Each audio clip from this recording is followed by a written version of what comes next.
What's up, Gorehounds, and welcome to another fabulous episode of the Gore More Podcast. I'm your not so mean Fluff Master Supreme, Big Johnny D, bringing this shit show in. However, I do not bring this shit show in alone. For with me, as always, are my beloved. Yeah, we're doing one of those today. My beloved horror homies. Starting it off with that Dark Lord of Knowledge, that Chad Daddy, Mr. Chad Chrisman. What's up, bitches? Pop the chat up here. We have that meat mountain, that killing machine, Mr. Bobby Amone. Good afternoon, motherfuckers. Yeah. Honestly, man, they could have just got Bob and I to fucking voice Arnold in MK11. And it still would have been better. Yeah, oh God, yeah. I've heard the voice. It's shit. It's fucking terrible, man. They could have got Will Sasso and it would have been better. And then we have our Duke of the Dead, the host with the ghost.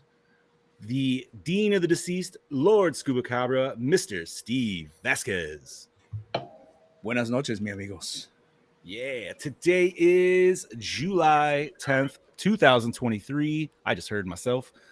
And So I went to the Facebook page or to see, to share the live on Facebook like I always do, and it doesn't show that we're live streaming on Facebook. It's on now. Is it on now? I'm sharing. I say our YouTube popped up. Okay, yeah, because Bob just shared it. It's on. Okay, Right. cool. Sorry for that little bit. But today is July 10th, and we have a fucking fantastic episode today. We are back in the woods doing our Friday the 13th thing, but man, we're getting down the ladder, boys, because we're covering part fucking 7 today, the New Blood, which I am very excited to talk about. Good things, bad things, and all things in between on. But before we do that, we got to do what we always do because we got to start the show off right. We're going to talk about what the fuck we did or didn't do in this past fucking weekend. So, Chad, actually, nope, sorry. I was like, Chad Daddy going to hit it this time? Come on, get it, Chad. Chad Daddy can't hit that. Chad Daddy just try it. Try it. Just try it. Not even physically possible. Come on. I can't. My Stuff in voice the does nuts. not hit that octave. Give it the old college try. I know. I feel like mine would be more Jack Black, like guttural. Like I can't do. I want somebody else to try it today, right now. Somebody try it. Mine would be like. All right, hold on. All right, come on. All right, it's time for your slice of life. See, I can't. That's about what mine would be like. Woo! I can't do it, dude. I can't. See, now we got to do one next week, and then all of us have to do it within the next 4 episodes. You got to at least try it. That's try fine. it. I'm gonna fucking be working on it in my car now. Just listen to a lot of 80s hair metal. You'll get it down. I can't get that pit, dude. Like I feel like Same. mine's My gonna voice go does not Jack have that Black ring. style, dude. Like that, like fucking yeah. Like he can Also, get high though, but he doesn't. Like it's so different. I'll sound like Lemmy trying to hit that high note. It just ain't happening. Hey, that's still fine, dude. Whatever. Slice of life. So anyway, Slice of life. That's throw it actually on kind you, of cool. Chad Daddy. Yeah, so not much is going on here, Had a job interview Thursday, so fingers crossed. I haven't heard anything yet. So, yeah. But the funny thing, after I left there, I got a text message. There's this thing I signed up for. Hold on, let me find it. It is called the Flavor Nation Community. Kind of sounds like something that... Wait, we going to Flavor Town? That's it. Kind of sounds like something Guy Fieri is. But it's this Fucking thing, right. it's this weird survey that I signed up for. I don't remember how I signed up for it, but you go in and every month they'll send you the survey, and it's really cool because you go into the website, you do the survey. But the way you do the survey, it's like you're responding to text. It literally looks like text messages, and it will send you gifts back and forth, like animated, and it's really cool. So every month they have a drawing. Well, I got picked for one of the monthly drawings, so I got a $50 gift card. Nice. Pretty cool. Ooh. And so Friday, my mother-in-law takes the kids, and kid-free night. So I said, hell with it. I said, asked the wife what she wanted to do. So, we were trying to figure out what to do. I'm like, well, hold on. Because she was thinking about going to this place in Pittsburgh called the Phipps Conservatory, which is like an indoor garden. And it's nice, but I looked it up and I'm like, hell with it. So I looked up down where TJ lives in Butler, the big Butler County Fair was going on. Oh. And it was the truck and tractor pull. And I thought, yeah, that sounds kind of fun. I've never been to a truck and tractor pull since I was a kid. And Steph's never been there. So we went there and I redeemed my $50 gift card and took her out to eat at Texas Roadhouse. Nice. Yeah. Nice. Yeehaw, Applebee's. Now, when you pulled up to this truck rally that you went to, were they blaring Kid Rock? Because I've never been to one, but I feel like that's like the anthem. No. Mm-mm. No? Well, maybe some, but definitely one's not. If it was just for that, but this was like this whole big county fair. So there was rides, there was all sorts of attractions. It was actually pretty good size too. But dude, okay, so it's like $8 or $9 per ticket to get in. And then if you want to ride all day, it's $35 on top of that. So it's like So for my Yeah, if that's I took, carnival. That's carnival band prices now, bro. All the dude, it's time. ridiculous. If I took my kids there just to ride, this doesn't even include getting them in, just to ride is over $100.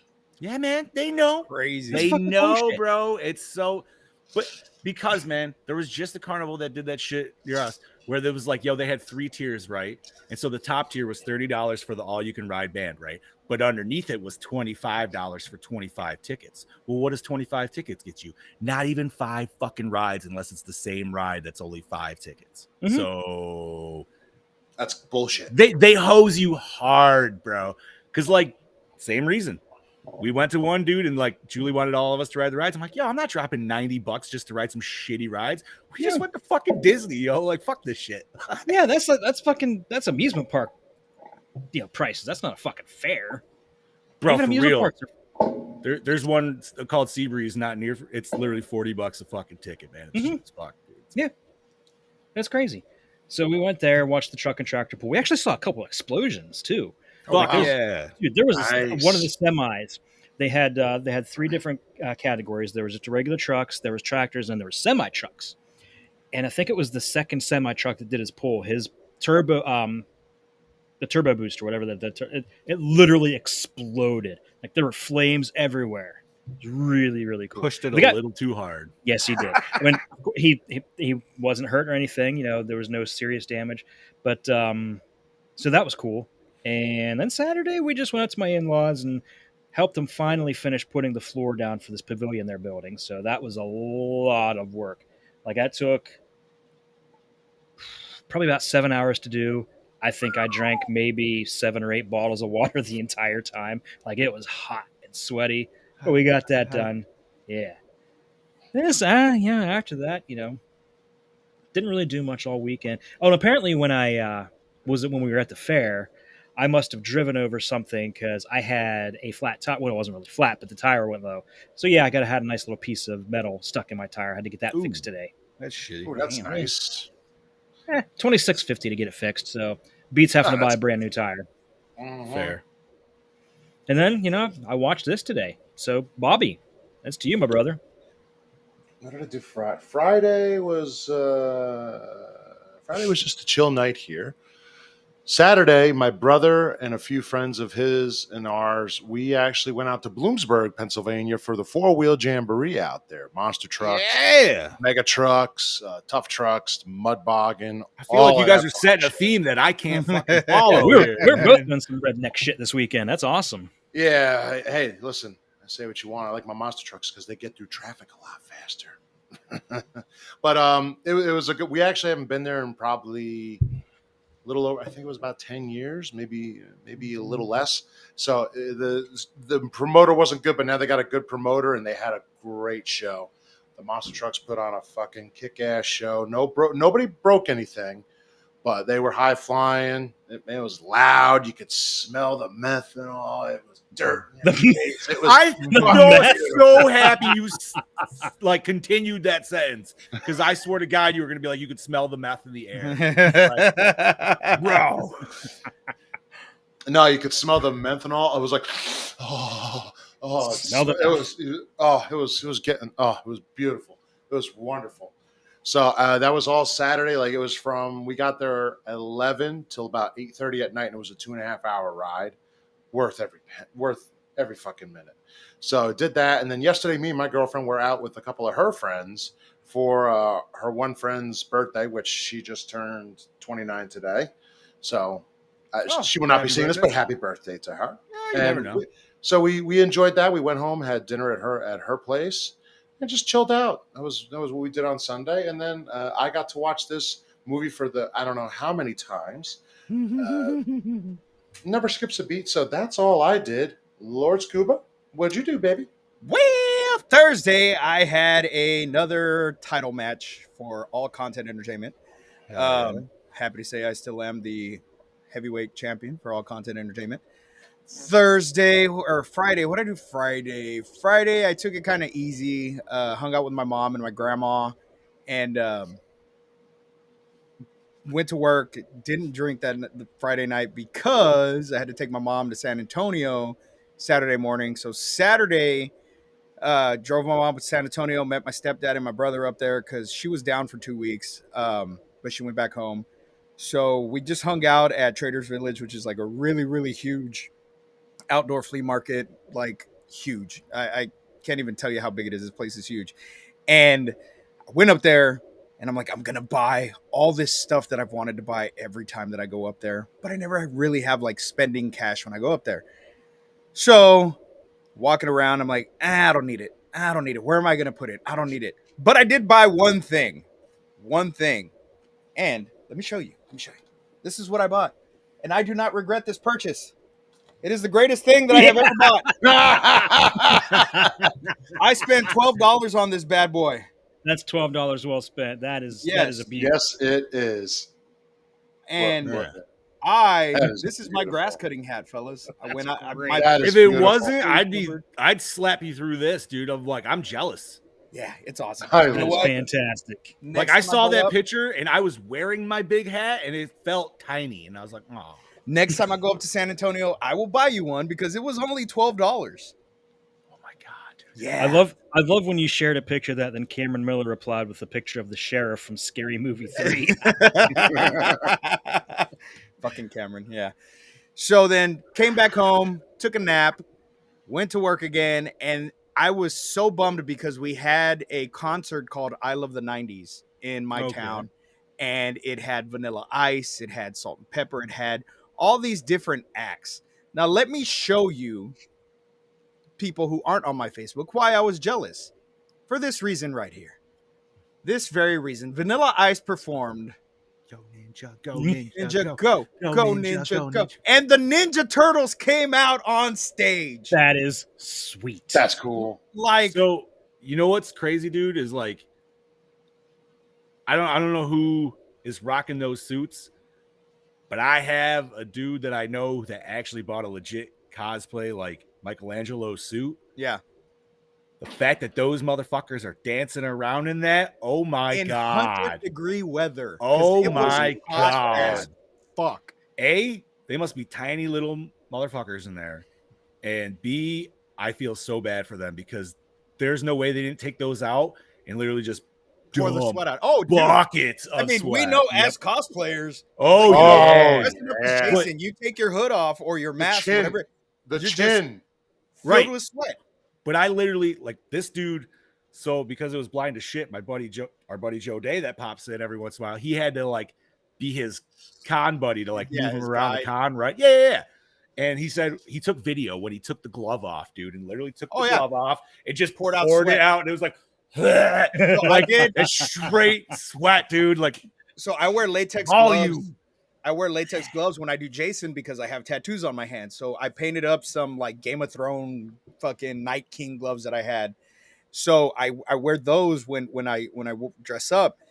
And the last time that I wore them, I told my buddy Ben, or I told Ben, I was like, "Hey Ben, check this out." And I took the glove off. I was like, "You want to see how hot it is?" He's like, "What do you mean?" And I fucking poured out just globs of sweat coming out. It was disgusting. He's like, "What the fuck?" He's like, "You're gonna die, bro." I was like, "I'm good. Like, I'm not overheated or nothing. I'm good." That's when you Dude, look there- at somebody straight in the face, no blink, and you be like, bro, you should see my gooch. You Like, think that's bad? You should see Yeah. the gooch. that's why you gotta have, man, them like you This- gotta have the really good boxers on that breathe. Yeah. Otherwise, you dying. So I always wear. I have like Steve's spandex. like commando, bitch. No. Might as well. Well, might I as well mean, be I'm not commando gonna because I say wear nothing. spandex boxer briefs, and they are like the most. And I bought those because I ran. Yeah. I ran a 5K one time that we have here every year called Beach No to Bay. chafing, baby. No chafing at all. And Mhm. after that day, I was like, I'm sold. This is all I'm ever gonna wear again.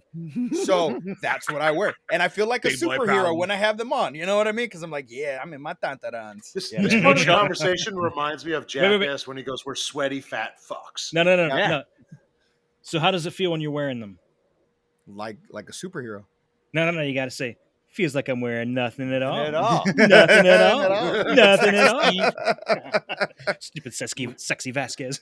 No, Yeah, I like to it do was- the Kramer. I'm out there, Jerry, and I'm I'm loving it. Yeah. I feel like a naked innocent country boy roaming the countryside.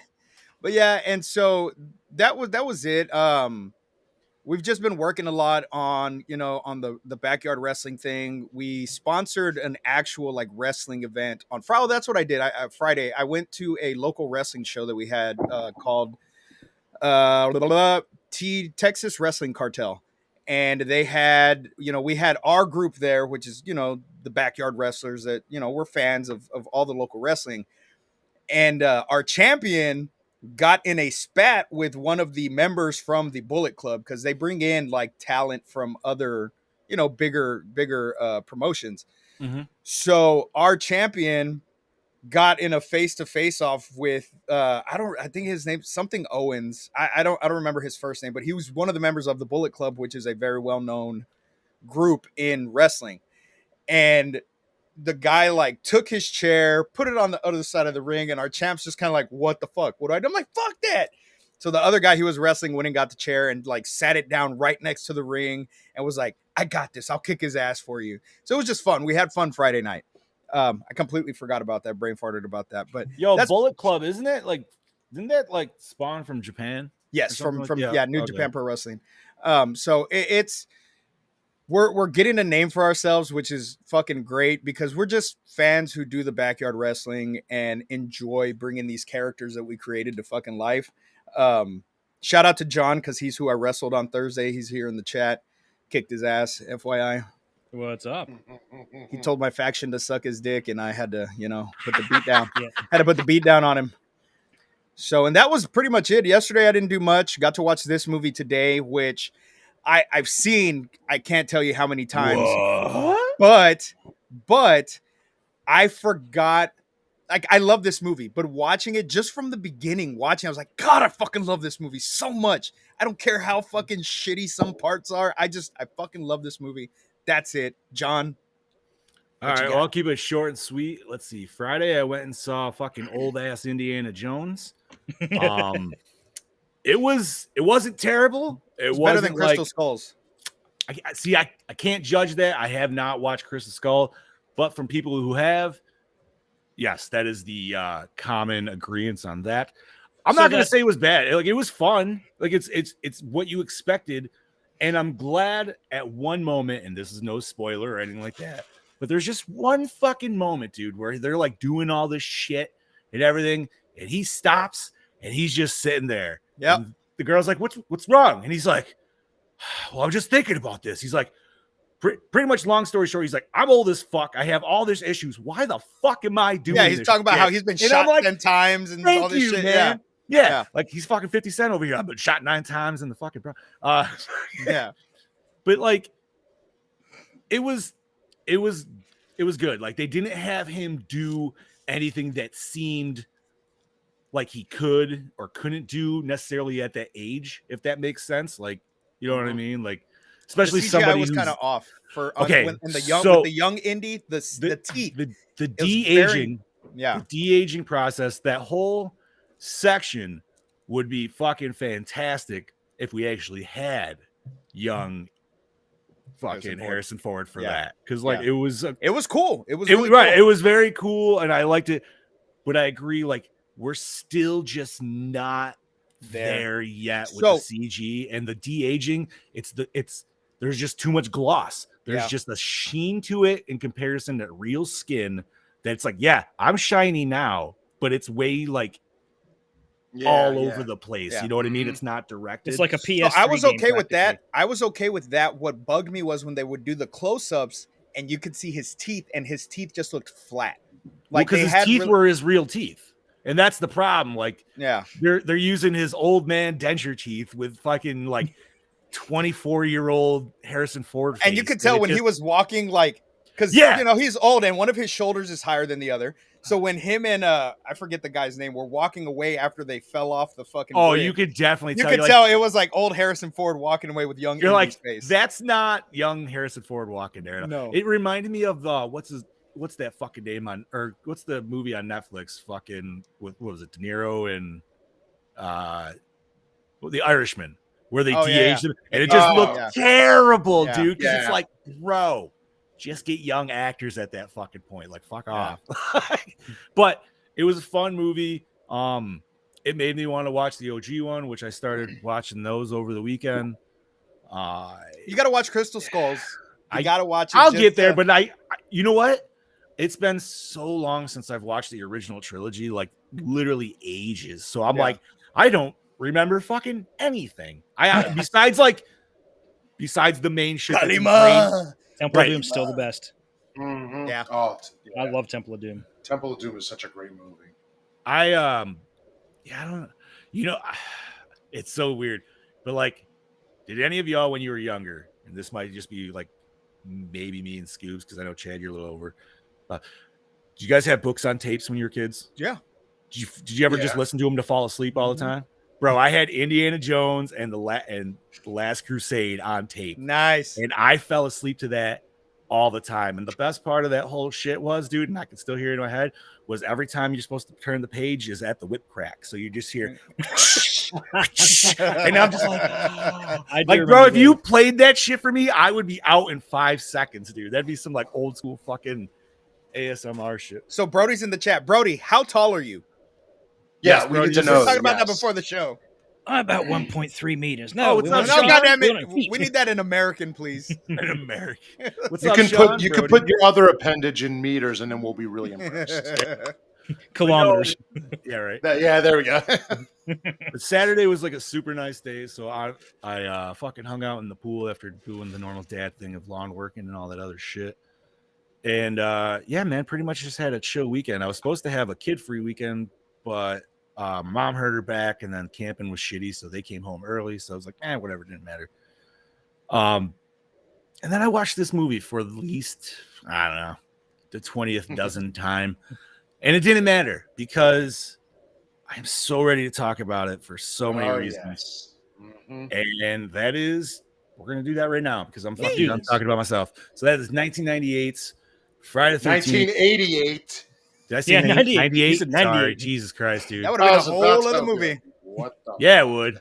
1988's Friday the 13th, Part 7, The New Blood. Who wants to do the plot? I'll take it.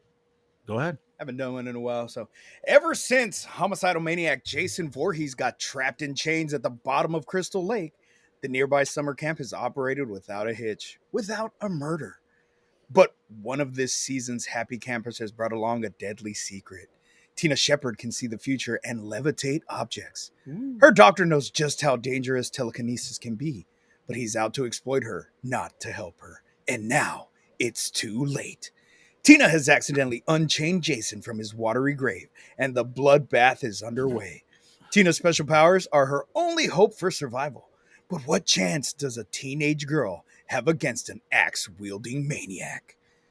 If you haven't seen it, find out here on Gore and More Podcast. Yeah, we won't talk about it. And he was literally an axe wielding maniac in this one. Two axe deaths in this one. Yeah. Still Directed cutaways. by John Carl Yeah. Buechler, Dungeon Master and Troll. Written by Daryl Haney, Lords of the Deep, Extro 3, Watch the Skies. Manuel Fideo?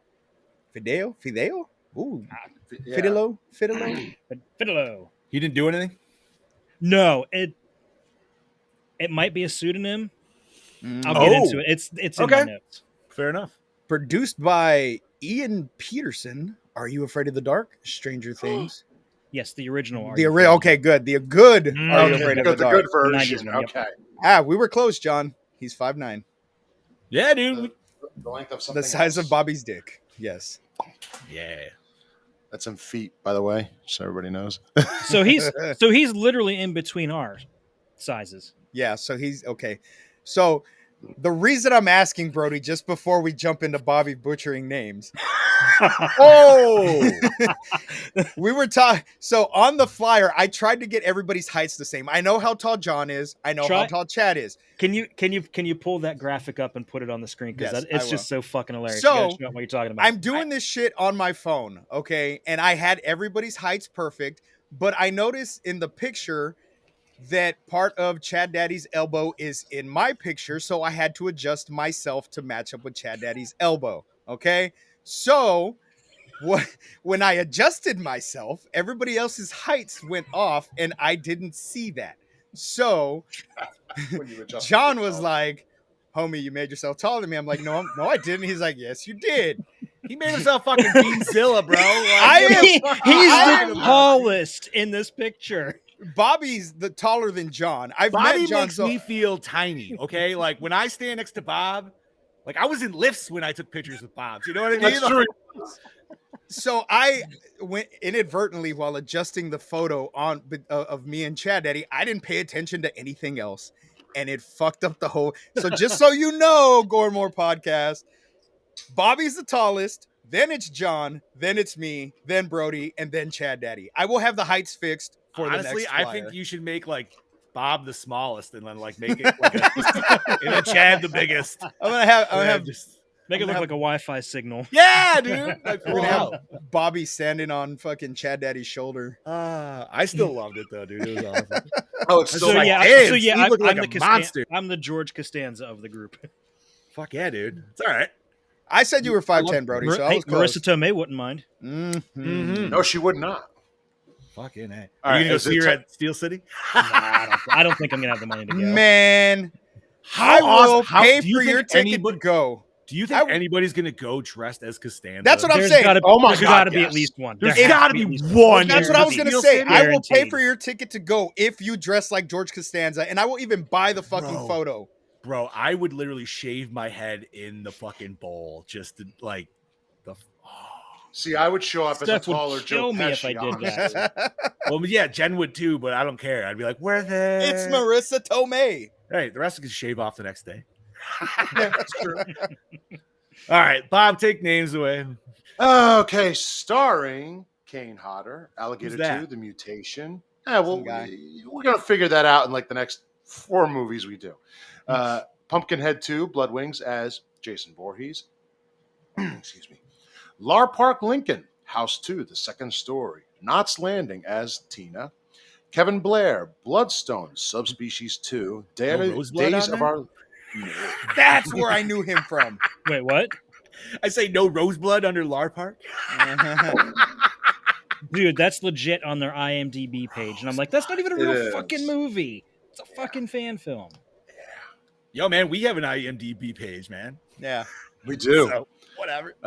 Days of Our as Nick, Susan Blue, Transformers the movie, and Brave Star as Mrs. Shepard, Terry Kaiser, Weekend at Bernie's, Tammy and the T-Rex as Dr. Cruz. I'm surprised he doesn't have it on there. No, either. no mannequin too. I forgot about that one. It's my favorite role of his. I've never seen Mannequin 2. Neither have I, actually. I just know that he's in it. Susan Jennifer Sullivan, Charles in Charge, Gattaca. Am I saying that right? Gattaca. Yep. Okay, I did say. As Melissa. Cunt. Elizabeth Caton, Garbage Day, Slave Girls from Beyond Infinity as Robin. Is it actually Garbage Day or is it I've heard of that movie. Is it 2? Garbage Day. All right. I was hoping that's where you were going with it. And I'm like, what the fuck is Garbage Day, dude? I was waiting to see who would notice. Because I'm like, yo, I know I'm I probably just- the I dumbest love the- in like horror titles for this group, but even I was like, that doesn't seem right. I just love Sure keeping you is guys one on your out there, toes. but- Like I was so pissed the other week when Bobby wasn't on when we had Oh, what the somebody fuck from was Speed. that? It was Speed. Oh, Speed. Somebody from Speed, and I that put the couldn't bus that could slow down. Oh, fucking A, dude. Anyway, sorry, Bob. John Renfield, Combat High, Into the Homeland as David. Jeff Bennett, Johnny Bravo. Gargoyles as Edward. Whoa, whoa. Heidi Kozak, oh, pretty mama. Slumber Party Massacre 2. Society You got to As- cosplay Johnny Bravo, Bobby. as Sandra. I could bring home. Oh, my mama told me to worry. My mama told me to worry about ladies like you. I was hoping she was right. Dude, I love Johnny Spot on. Bravo. And I'm not. He's literally. He didn't just do a voice. He is literally Johnny Bravo. Like he Really? was the voice of Johnny Bravo. Yeah. What? That's cool. Dude, favorite Johnny Bravo episode right now. Go. Don't know. Ooh, I couldn't haven't even seen it in remember. Scooby-Doo so long. crossover, Oh, man. yeah. Oh, Scooby-Doo yeah. That was a good crossover, one. dude. Yeah. Best one. Be like, Velma, don't worry. I don't bite. Does she? But no, going back to that. So him and Tina's mom in this, they've both done hundreds of animated series. Well, you said, Do a what lot did of you have on voiceover. there? You had, Transformers the movie. She did. Yeah, no, no, no. she's What was the other RC. one? Brave Star. Brave Star. Brave Star. That was the one with the metal, the dude in Mhm. space, right? Yeah. Yeah. All right, Oh, cool. nice. Okay. All right, So let's next finish I this. Watch that shit. Diana Barrows, My Mom's a Werewolf, The Adventures of Ford Fairlane as Madison, Larry Cox, Heathers the Majestic as Russell, Craig Thomas, Spring Fever Kiss, Tomorrow Goodbye as Benjamin, Diane Media, there we go. Almedia. Almedia, Days of Our Lives, The Adventures of Ford Fairlane as Catherine. A total count of 16 bodies for this movie. Nice. 16 nearly bloodless bodies. Unless Talk you about watch that the later. behind the scenes that's on the DVDs and you get the full Dude. joy of those kills. There was more blood in the intro from scenes from other movies than in the entire movie. Which doesn't make any sense. We'll get there in a second. Yes. We'll get Let's there. see, We'll yeah, get there. yeah. So, music by Harry Manfredini, storybook, Amanda and the Mysterious Carpet, and Fred Mullen, Hey. Screwballs 2, Friday the 13th, the series, cinematography by Paul Elliott, 976 Evil, and My Girl. My girl. Talk about polar My opposites girl. there. Edited Yeah, by right. Maureen O'Connell, The Fifth Missile, Rockula, Martin J. Sadoff, Pink Narcissus, Graduation Day, and Barry Zetlin, Galaxy of Terror, Ghoulies 2. Effects and makeup Wow. by John Carl Beekler and his shop. Never heard of that guy. Never.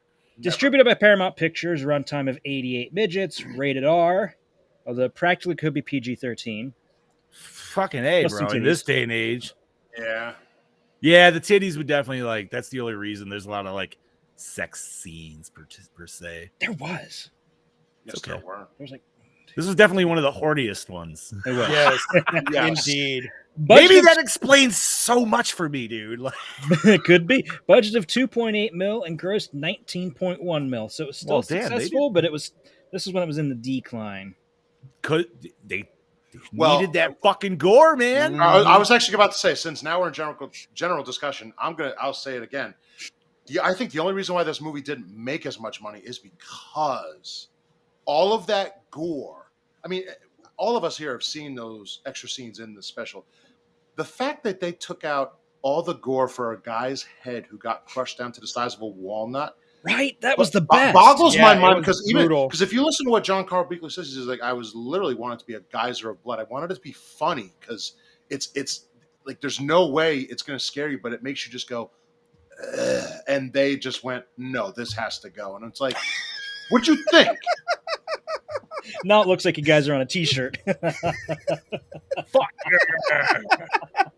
That's awesome. Wait. No, so I fully Oh, agree, that's- Bob. I love it. And that like it's the only thing this movie is missing because like this movie is near a perfect Friday 13th movie Yep. in my personal opinion. Yeah, no, it's right there. It's right there. Now we are, like I already said, this was not our first times watching it by No. any fucking Mm-mm. means. But No. I am going to at least talk about the first time I did watch it because, randomly enough, it was in this house that I'm in right now when young Johnny D was 7 years old, and my aunt had it on a VHS, and I was like, "Can I watch that?" And she's like, "Yeah, I don't care." That was the first time I saw titties on TV, And they were and nice. they were nice titties. Yes, they So were. it also might explain my attraction to redheads. Yep. Oh, Then they yes. also, but then we also like, yo, man, this intro, rewatching it now, and then thinking about watching that intro as a kid, never have seen any Friday the 13th prior to this. So this is like the granddaddy of like letting you like that intro makes Jason scary as That fuck, dude. so this like, intro is probably the best intro in any of the Friday the 13th films. Because Yeah. not only do we see preview everything that we've seen in all the other films, it's the way he's narrating it. correct. It makes it so creepy, and it's great. And it's who is narrating it as well. Yes. Well, also, which Yes. It Yeah. once is. again, that was more of a later in life appreciation. Obviously, like me as a kid, once again, like, you know, never watched it the first time, so never saw anything else. You know, but now that you But- say that though, Chad, his voice, I like his It was voice different.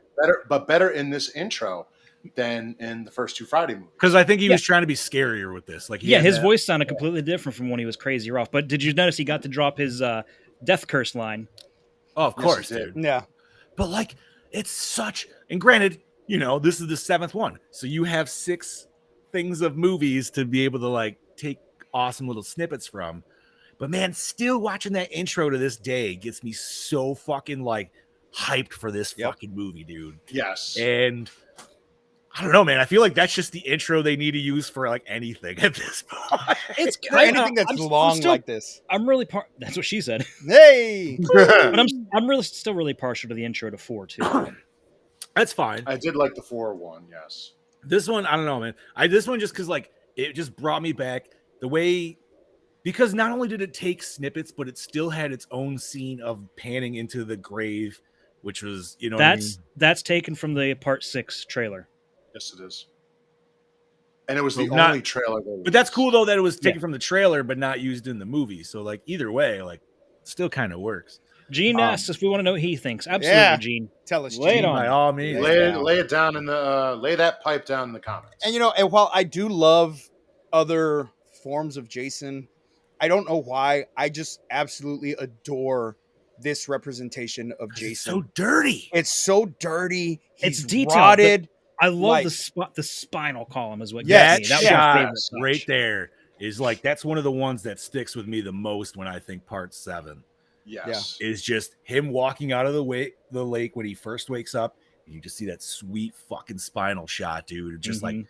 oh, it looks so good. And that's the problem, like, dude, like there's been a lot of dudes that have rocked awesome cosplays, but it's still, you know, I understand the movie and all this other stuff, but it's like something with like the coloring is just never right. Well, I feel like it's No. the coloring, and then a lot of times when we see he's wet, so there's not that wet effect on the spine. Yeah, but they're right. But like, why not just take the Part 8 effect that everybody has to use to Yeah, make I that did look that. gross, The and then just silicone? do that on your Part 7. Yeah. No, Like, okay, so well, here's how. Well, all right, I'll say what I did, but then I'll also go into how the coloring is always off.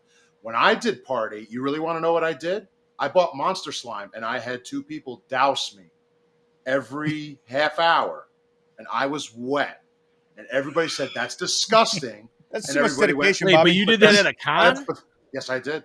I I could want to just do see- that I at a could- con. I could just see Bobby with his entourage around him as he's walking his Jason. I can He stops, already stops every so often. He's like, "All right, slime me." wet me, get me I wet, just baby. wouldn't No, want I to be do. touching other people, man. Like that'd be gross. I didn't touch anybody. They all touched me because they're like, "Is that real?" But it's accurate. It's accurate. That's what I as mean. fuck Like, for a look, I party understand. Jason. I understand. Like, okay, you don't want to do it, but if you want to look like the part, you got to look like the But part it's, first. it's not I would even only- that, man. I feel like all the ribs and everything are always way too dark in Well- comparison to what they are in this movie. Where this, they're actually a little bit grayer, so Yeah. they pop Well, out more from the. Not only that, suit. but anybody who does it, and not a critic, but everybody likes to put him in green. What yeah, he's wearing, it's not green. It's Mhm. it's gray. It's meant to be gray.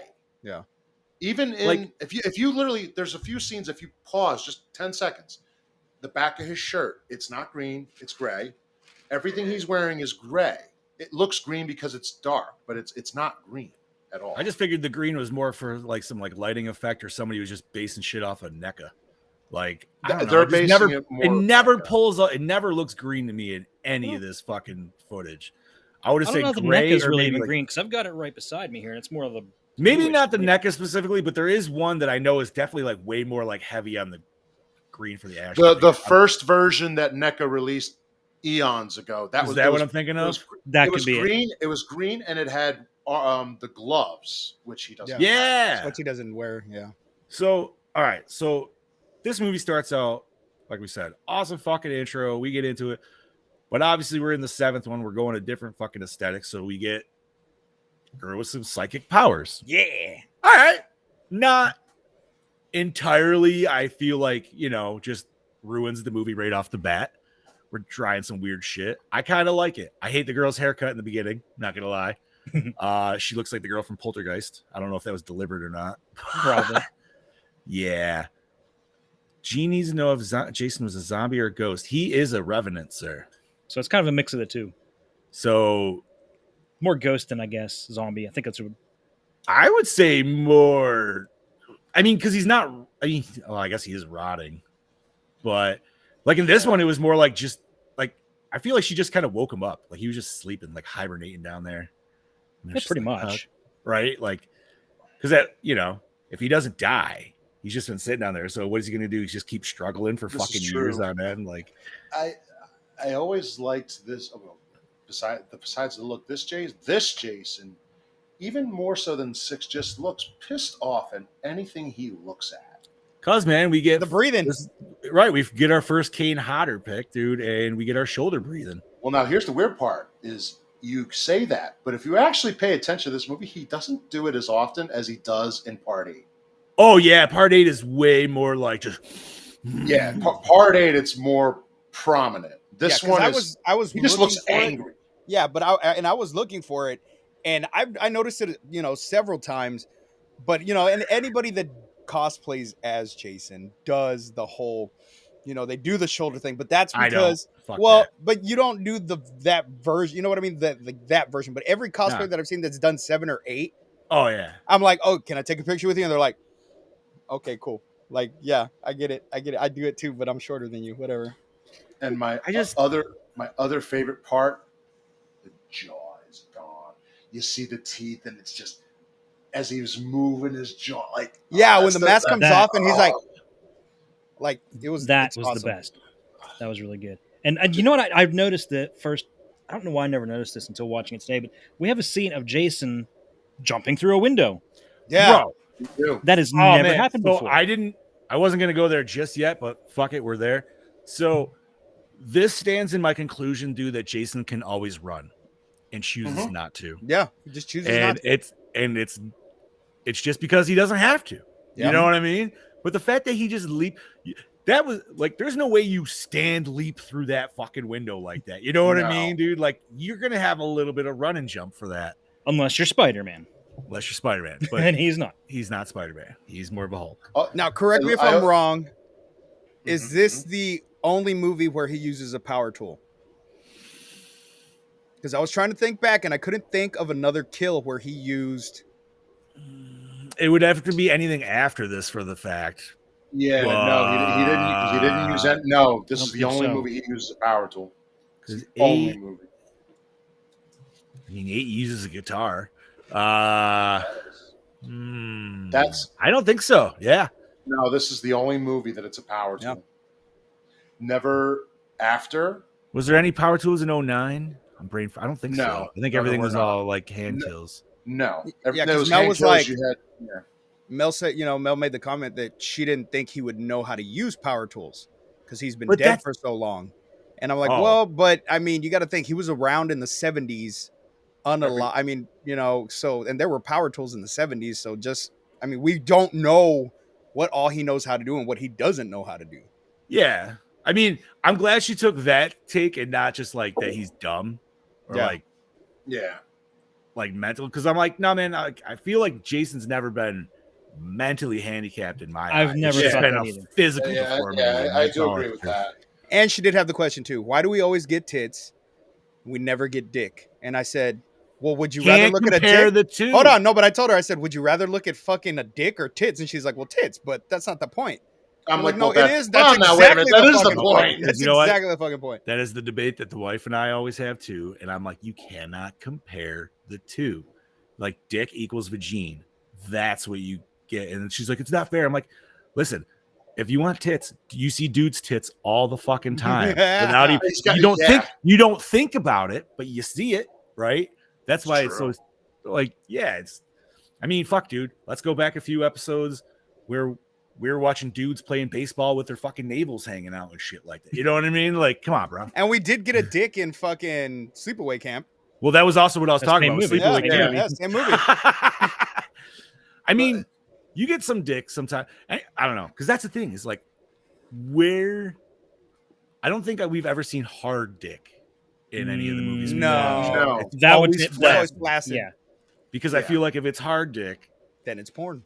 Yes. that is porn. Yes. The only time I've ever seen, I think, hard dick in a movie that was horror was the first VHS, and it's only because it gets ripped off and thrown on the floor. Yes. So it's still Yes. hard. You are So absolutely I don't really correct. think that counts. You know what I mean? Because that was just clearly a dildo prop with some shit on it. But On All right. another note, though, in terms of because we just said he uses power tools. power tool. This is the one movie, one of them. I mean, last movie he did use different things, but like this is the movie where it's the most versatile weapon Yeah. use He of, uses a ton of of shit. any of them. You know what? Tent stakes, machete, axes, the power tool. A fucking party favor.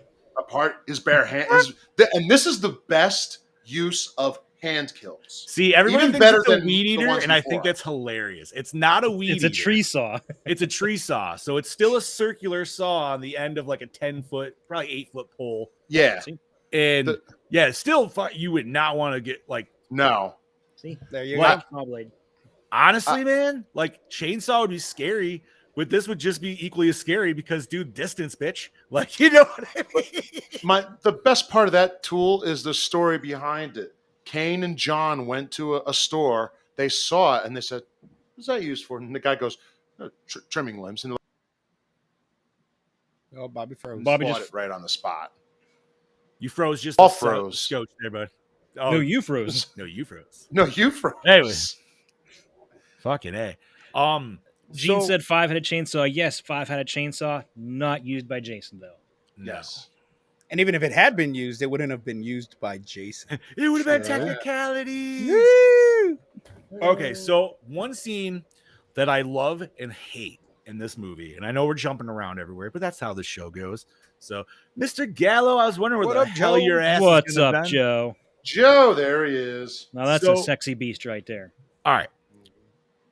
Nerdy, cute little girl that's getting Mhm. dialed up. What the hell's her Good name? I'm brain farting right now. It doesn't hold matter. on. We all know. We all know what Maddie. Maddie. Pretty good, Thank you. Maddie. Okay. Her scene, I understand where they're trying to do and stuff like that, but it doesn't make sense of why, like how it works out the way it does. Because, okay, she's getting dialed up. We know she took her glasses off, so she kind of can't see, but she clearly could see enough to get through the house and out the house. Why the fuck does she assume that David would just be randomly out in the fucking woods when she knows everybody's partying down in the living room? That's actually in the deleted scenes. Yes. Okay, it is. so then that He- would make sense. he- It's an He editing and Robin. issue. He and Robin were in that shed smoking a joint. Okay, this is the shit I needed. Like that needs to be there because otherwise that whole scene makes no fucking sense. I'm like, this girl's not that stupid nor that blind to think that she's not out in the fucking woods. You know, You're absolutely right. Just because of the way it was edited, the way that part was cut out, it doesn't make any sense. But if that scene had been left back in, then yes, it made total sense because she was looking for he was actually out there. fucking editors, dude. Like, that's the shit where it's like, yeah, they're like, okay, we need to take out some time. Okay, take out some time of like somebody driving or some bullshit of somebody just doing something stupid, right? Like rolling a joint or whatever. But don't take something out crucial like that that's a whole setup for a fucking kill. Like that makes no sense. Like that was the only thing that honestly about this movie that really fucking like kind of gripes me. Besides the first time I saw this was opening weekend at the theater. That scene killed in the theater. The whole room was just busting up laughing. Which means that scene was effective. But looking back, yeah, it's kind of dumb, really. Like, I'm not saying it's not good once it gets to the shed, because then it's nice and it's tense and you know what I mean? Like it's good atmosphere. Mm-hmm. But the lead up to get to the shed is the stupidest fucking shit. And it just seemed like, how do we get her there? I don't know, man. Just make her lose her earring. Why would she lose her earring in the woods? I don't fucking know, man. Just figure it the fuck out. Just put her there. Yeah, she's gonna pull a Velma. And that's pretty much what it was. But like Velma's not stupid enough to where she would end up outside the house. You know what I mean? Mm-hmm. Like, yeah. But now that Chad Daddy says that, because she even goes out, she's like, David. And I'm like, why the fuck would she think that dude's randomly out in the woods at this moment in time? Like, what? But to me, this is why Jason X is better. Listen, homie, if we do X. No, X when? It's on there. It's on there. Oh, are we doing X? Yeah, I didn't know if we were. X is the last one we're doing. X is the last. Okay. Yeah. That's fair. So I had an idea. So after we watch all of these, we should do a ranking episode. Like we did with Halloween. Even though we didn't watch all the Halloween. I mean, technically we could just go through and get our ratings anyways, and that would how we would rank them. Yeah. By the way, boys, I'm not sure if you're aware of this. Did you happen to notice the episode number? And what is next week? 249, 250. Next week's our 250th. That's all I'm pointing out. 250th episode next week. Holy shit. Wow. Joe demands to be a guest for X. Only if I get to have him in a sleeping bag next to me so I could hit him every once in a while. Mm-hmm. So that would be October. I think. Let me double check. X. Yes, it will be. Yeah, next October 9th. Yeah. Interesting indeed. What are we doing next week? Oh, okay. Ooh, nice. All right. So once again, we talked about effects. Effects looked fucking awesome, at least on Jason. Yeah. We got definitely screwed over on the fucking kills. And those effects were so great. The axe chop to the face was so fucking bloody and just perfectly fucking shot. And so the special effects team went ham on these effects, and it sucks that we were robbed from it. But if, like I said, if you watch the deleted scenes, you get to see. And I fucking wish that they would go and make an unrated version of this flick. They can't, because, well, I know they can't, but it would, man, it was so fucking good. Or if somebody fucking edited together like the work print, I feel like the best kill that we got in this, which actually was probably like the shittiest in comparison, was the fucking like backstab with his hand right through it. Like, you know what I mean? Like, cause like you saw all of it. And I feel like that was the only one we didn't get robbed of, but at the same time, it's like the lamest kind of fucking one. I don't know. Cosplayers should remake the cutscenes. You know what, Joe? You're not wrong. I would love to. I'm partial to my sleeping bag kill because it's not every day you turn something that you could never think of as a weapon into something that literally would be used. But the unedited version of the sleeping bag kill is so much more brutal than the one and done. Which the one and done works because, I mean, it's great. It's great that way they edit it. Yeah, but they had fucking a goddamn sleeping bag filled with sacks of blood, razors in the tree, so that way when he slammed it against the fucking tree, it would cut the fucking sleeping bag and cut the bags of blood that were in there to give the splatter effect. And we were so fucking robbed of that. Like, yeah, but see, I don't know. I love the one shot because in general, to me, that says that's all it took. Yeah. To kill someone was. But I still love it in Jason X when they do it in Jason X and he's just going ham on the fucking tree. That's just ridiculous at that point. That scene, that kill is so memorable that not only was it revived for Jason X, it was revived for the game as well. Yes, yes, it was. And MKX. Yes, I heard it was. Oh, Yeah, shit. it was. So it's the sleeping bag kill, but it's obviously he doesn't have a sleeping bag, so he just grabs you and just slaps you against the ground a bunch of times until you just keep falling to pieces. Fuck yeah. Yeah. But yeah, man, it's that was one that always like stood out from a kid. And even as a kid, I felt like he slammed her against the tree way fucking more. But that's just like your head fucking with you and like that's that Mandela effect again. Yeah. My other. I mean, I know we're going to talk about this later, but I'm going to say it now. I really don't care. My other favorite is the head crush, because he just gets him in such a position that right before the party horn? you literally are kind of fucked in that position, because he's like one hand here and he just is crushing. You really don't know what you're going to do, and all you see is it just start to crumple. It's so great. I love it. So love not only the bare hands, like, that's the shit that I love. So we got super fucking roided up zombie Jason, essentially. I'm just gonna call him zombie Jason. Yeah, pretty much. He's not only stealing snippets from fucking Texas Chainsaw with coming in with fucking gas powered saws, but he's also stealing a little bit of fucking Michael Myers playbook action going on here. Yep. And that is the one kill in the scene, in the kitchen, particularly. Yeah. Just him chilling in the fucking corner while lightning's happening. And I'm like, I love it. It looks cool as fuck. You should have heard the theater scream when that part happened. The setup of that, I love how he's looking out in the room. Oh, nothing here. The flashlight's here. He's here. It's like, you're not going to go further? No, okay.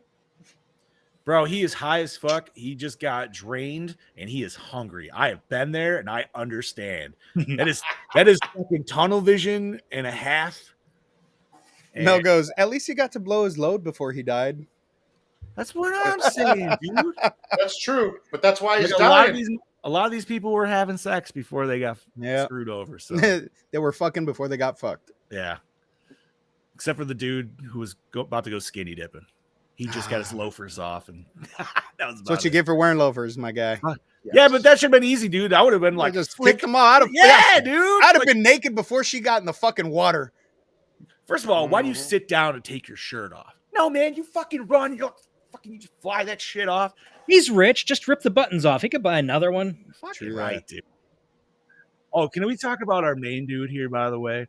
Does he look like he should be a Red Ranger from Power Rangers? Yes. Dude, I'm like, yo, if we had 80s Power Rangers, this bro would be Jason, man. Like 100%. He just fits that fucking image. Like, just put him in red instead of denim. But so the doctor. Let's talk fucking Dr. Cruz. Bad News Cruz. Piece of shit. I like that this dude isn't like disgusting as a doctor or anything like that. No. But he is an asshole to the most full extent. Yeah. Oh, yes. And I think the cherry on the cake there is when he fucking literally throws her mom into Jason as a fucking human shield. Yep. You're like, damn, dude, that's crazy. Piss away, Chad Daddy. Thanks for broadcasting that. I had to do, man. Chad Daddy had Now, you know something? And his unedited kill is one of the most satisfying ones, because you see the intestines come out and wrap around the circular saw. Which I didn't understand. Okay, so I never saw. I didn't pay. I watched Roseblood, but I didn't pay attention to Roseblood. If that makes sense. I don't remember it. How the fuck is he alive in that fucking movie? Who? Jason? Terry Kaiser. Yeah, he's in. Oh, movie. the doctor? Dr. Cruz is in it. What? Yeah, he is. He literally took a saw to the fucking gut. Like I said, I watched it. I didn't pay attention to it. Maybe it's in her head. Probably. It's the only thing I don't know. All I know is he had the same exact facial reaction of Ray getting a blowjob from Ghostbusters as him dying. And I was very confused. Yeah. Right. He had the head back with the eyes crossed, like, oh. And I'm like, oh. Oh, Jason's he's in giving him Tina's a hand memory. shiver. Sorry, Joe. Like I said, I watched it. I didn't pay attention to it. I was kind of bored with it on. Doc, this is burning. Joe, yes. Yes to that comment. Yes. Continue on. Wait. Yes, he's Bernie from Weekend at Bernie's. Come on, John. Are you serious? Wow, you didn't know that? You did I mean, not I just don't get a really- wrinkle in your brain. No, that's awesome, dude. Why can't I be on the same trip as Brody, dude? Like, I don't give a shit. That's fucking awesome. But now that I picture a mustache, hold on, sorry. Thank Sorry, you. Chad Daddy. That's No. all right. Yeah. How did you not know that was Bernie? I don't fucking know, dude, because I don't look at actors and shit. That's why I put that on there. It's been forever since I've seen. Honestly, I feel like I remember Weekend at Bernie's 2 more than I remember the first. Yeah, same. But I think I also watched it way more because of like HBO as a kid. It was always. I never saw this. I don't remember seeing part 2. Really? Isn't that where Oh they use, man, like, he had food the when he's fucking walking arrow around? in his head the whole fucking time, and they were trying to get him to get the fucking treasure under the water because he was the only thing that could get down to that point. And like, yeah, they had to have headphones on him because like music made him fucking dance. It's like they were doing some fucking. They did some like voodoo ritual that was like half-assed, and they didn't finish it. So like, normally he would move, but then like he would only move with music. So then they got like a fucking Walkman and shit, and he just.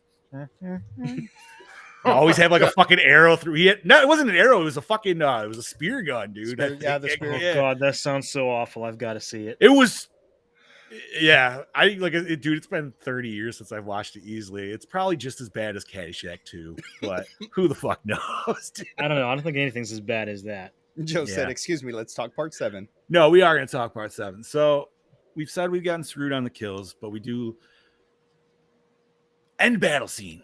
How do you guys feel? Oh, that's probably one of the best scenes. Probably one of the best scenes in all the Friday the 13th. I only question, why does the house explode?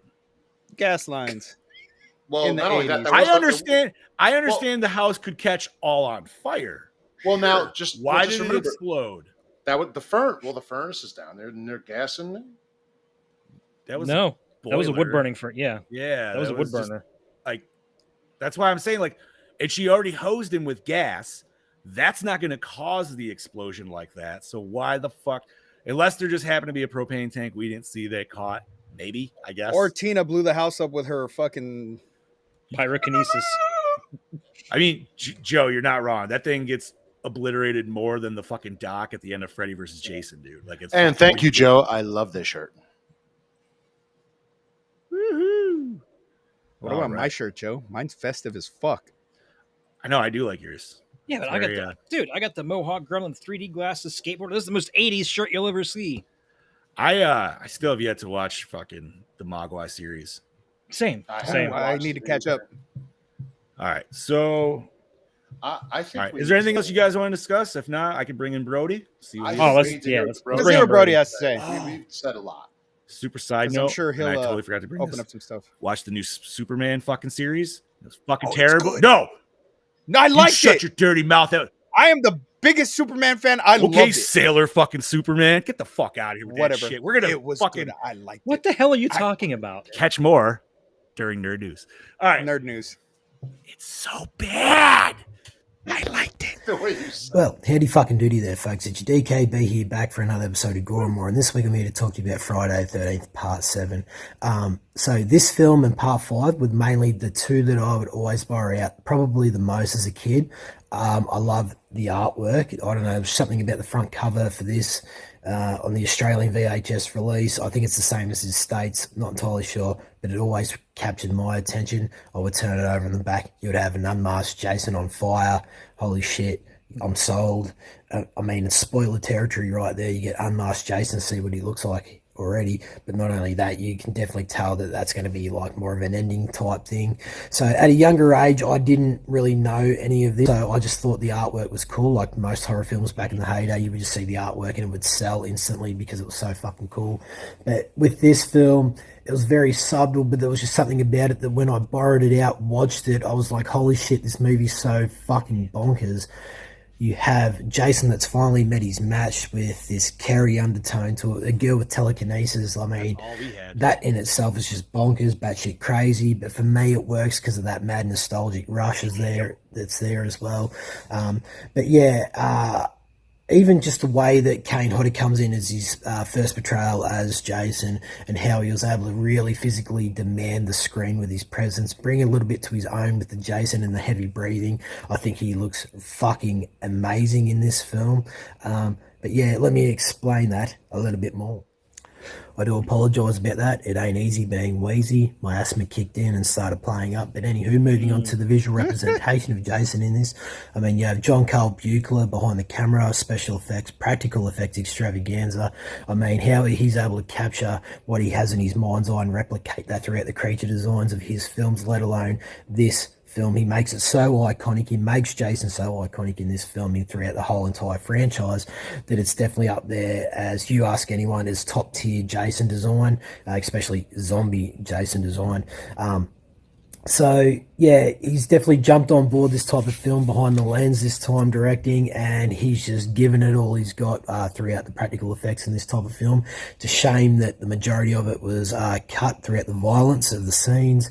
Otherwise, it would have been an X-rated type film, as the boys will tell you.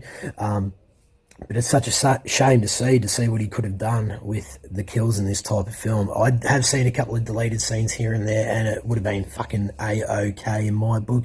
Would have been actually better, would have been fan-bloody-tastic. So, yeah, it's a bit of a shame that a practical effects artist jumps on board to direct such an iconic film in a film franchise, and a lot of his work gets cut from it. It's just a shame to see. But, yeah. The one thing I will say about the concept for this film and the tone is I think that they were having fun, especially from part 6. They're really trying to bring over something obviously different, but, you know, making it still somewhat fun like part 6 was, which was something a little bit different and had comedic elements about it.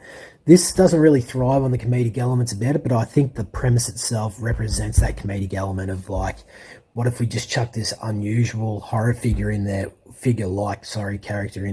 up against Jason and see if we can actually make that work. And I think for me, I enjoy it. I enjoy watching a girl dealing with like a lot of emotional values, and then she has this power on the side that she can use against Jason with the build of strength throughout her emotional values to near the end of the film that really like help her push through them and then sort of get over the events that's caused her to be this person that she is by the end of the film. And I like how the actress, I can't remember her name, I do apologize, but how she's able to visually represent that on the screen. I think she's a great actor. I think she's perfect for this type of role. But yeah, like the concept I was saying, it's somewhat batshit crazy, but I think it works for this type of film. So yeah. Right, there's two things I have a problem with this ending, and one is Tina resurrecting her dead dad who's been dead for 20 years, but yet somewhat looks like he's been in there for 5 fucking minutes. Thank you, Brody. She sees him as the hero, Yep. resurrects We'll him, get to that. comes out of the water, tries to redeem himself by killing Jason. Dude, why would you want to see him as the hero? He was a piece of shit to you and your mother Thank you. at the Thank start you. of the film. Well, that's the way they set it up. They set it up very well known that he's a piece of shit behind doors. So yet he comes back as the hero, which I fucking hated, and yet kills Jason, but yet the Jason death in this feels like a bit of a cop-out. It just happened so quick. I assume that he 100%. Has the chain put back over his neck and he's at the bottom of the lake. I can't really fucking remember. I should. But anywho, it definitely feels like it's gone along the same lines as part 6 ending. Do something a little bit different. Have him, like, when he got blown up in the house, thrown from the house into the fucking lake and they never found the body or something. I don't fucking know. Just something that's not repetitive of shit that we've seen before to an extent. Just under debris like the dad or was, the themes and tones to that ending that we've seen. So, my only 2 little problems with this film. The other thing is the acting. But I expected that, and I'm kind of numb to the acting in this film because I've already seen some bad acting throughout some of the fucking sequels in this franchise. But I've grown numb to it also. It didn't really faze me. But anywho, that's it. All in all, I really enjoy this film. You all out there probably think that I'm a fucking idiot for liking this type of film. Well, I've got news for you. I don't really give 2 fucks what you think about me liking this film. And if my review really upsets you, go cry me a fucking river. Simple as that. Anywho, my Gore and More score for this is a solid 4. All right. And yes, I'd be lying if nostalgia didn't play a huge part in this. I'm very biased with this film, but yes, I enjoy it when I see it on the screen or even if it's background noise. A solid 4 this week. This is your DKB signing out, and I'll catch you mother lickers next week. Looking forward to what you guys have to say about this film. So cheers, gentlemen. Cheers, buddy. Cheers. So He brought up- there was Oh, go ahead. there was a cut scene. There was a scene that was cut, at the end of the film where you see a guy fishing and Jason pops out of the water And pulls him under. kills him. Oh, Pulls him under. Yeah. So he wasn't initially supposed to be dead per se at the end of this flick. There's only one And problem originally he did look more zombified too. Yeah. There's only one problem I dad, have with yeah. what I have with that scene of him jumping out of the lake and getting that guy. So if this is a lake, let's just say that's got some depth. Ain't no fucking way he's coming up half body up without getting onto the boat and then right. grabbing. He did it to the skinny dipper. He did it as a kid. He did. No, he popped actually up put on his hand on the thing. If you look, he put his hand up and he helped him go over. Hey, Brody's Oh, but- Brody is amending his rating Oh. to a 4.2. 4.2. To make that, hold yeah. on. Hold on. All right, so 4. Which is really strange that he went with the score I was going to go with. Is it? Yes, it is. All right, so 4.2 for Brody. And also, thank you, Brody, for mentioning what a piece of shit her dad was, and not yeah, trying to. we never Yeah. talked about that. So, Yeah, so I feel did he slap that, her you or know, something? while Did we hit? Yes. Did we have a hit? Yeah, We he hit slapped- it. it was he abusive. slapped your It was mama. she said, That's "You what I hit thought. mommy again." Okay, that's what I thought. I want to make So sure. I feel that this is maybe her way of the dad getting retribution for the bullshit that he did in his life, was to come back and take care of the evil that was going after his daughter, in a sense. I Right. can see that. Now that would make it feel better. So I didn't even think about, like, you guys kind of blew my mind on that whole theory of like bringing him back just as a POS. I'm like, yeah, dude, that just never blew my mind. It was just more of like, I guess I always looked at it as like she was kind of controlling him at that point. I mean, I guess not, but I don't know, man. And how the fuck was he still under the water? Well, so that I'm going because that's the lake's mysticism. Like, that's why they couldn't find Jason when he first supposedly drowned. You know what I mean? Like, so I'm going to go with the mysticism of the lake on that one. Maybe that's a bullshit theory, but at least it works for me. No, it the worked. lake is like a, but I the just lake wish is like a local Bermuda Triangle kind of thing. Yeah, like yeah, you just yeah, like yeah. it just like Yeah. the body sinks into the mud. You just can't find him anymore. You know what I mean? Like, it's just Yeah. but I just wish they would have stuck with the makeup design. the original made sunken him- eyes yes. and like super Yep. fucked up arms. And Yeah, that- because that's how he would look after at least what And- 10 years, probably. Yes. Give or take? And here's the other thing is that wasn't excise from the MPAA. That was turned down from the associate producer Barbara Sachs. Producer. Yeah, Yeah. that's She said, nope. Absolutely hated everything John was doing. Oh, she had a lot of weird ideas for what she wanted. She wanted this movie to be a fucking Academy Award winner. She No did. joke. It's Yeah. a part 7 of a fucking slasher franchise. She had some fucking crazy ass ideas of what she wanted this movie to I'm be. not saying you can't try to randomly make a really good movie, even still with a later part in the series. That's fine. But you still need to know your audience, and your audience is Yeah. not that. Well, she also tried to. So we obviously see how Jason's mask comes off for pretty much the latter half of the movie. Like, we're not even the latter half, but the whole ending. She hated the look of Jason. That she's like, if you take that mask off, I'm gonna make sure that it like gets an X rating. And John's like, well, I can't just go over her head, so I'm gonna do it anyway. He did. So you So know it's what? like- I'm glad. So He's like, I'm, yeah, dude. And going with what you just said about mask, and going with Joe's question, yeah, this is the only time he didn't act kind of like weird. Well, I feel like part 4 he was kind of hiding his face, but not. You know, he was still. He was. You want to know why? Because at this point, Jason's pissed off enough. Like, Well, because she actually He just broke lost the half of mask. his- It didn't just Yeah. knock it Yeah, off. she was crushing his head with it Yeah. and everything. not only that, he lost half his face. Like, I don't know about you. I'd be Crushing your pissed head. off. I'd be pissed off at this point. Like, what the fucker? But no, we got some sweet burn suit action, which if anybody knows Kane Hodder, that's what he's known for. So yeah, I always love a good burn suit too, man, because you're just like, oh, Jason just got some husky. Like, I could pull off that part sound of Jason. You know what I mean? I loved fire, when she Jason. makes the awning fucking collapse onto him, and I kept going back and watching it because I mean he's really standing under this fucking awning that is falling on top of him.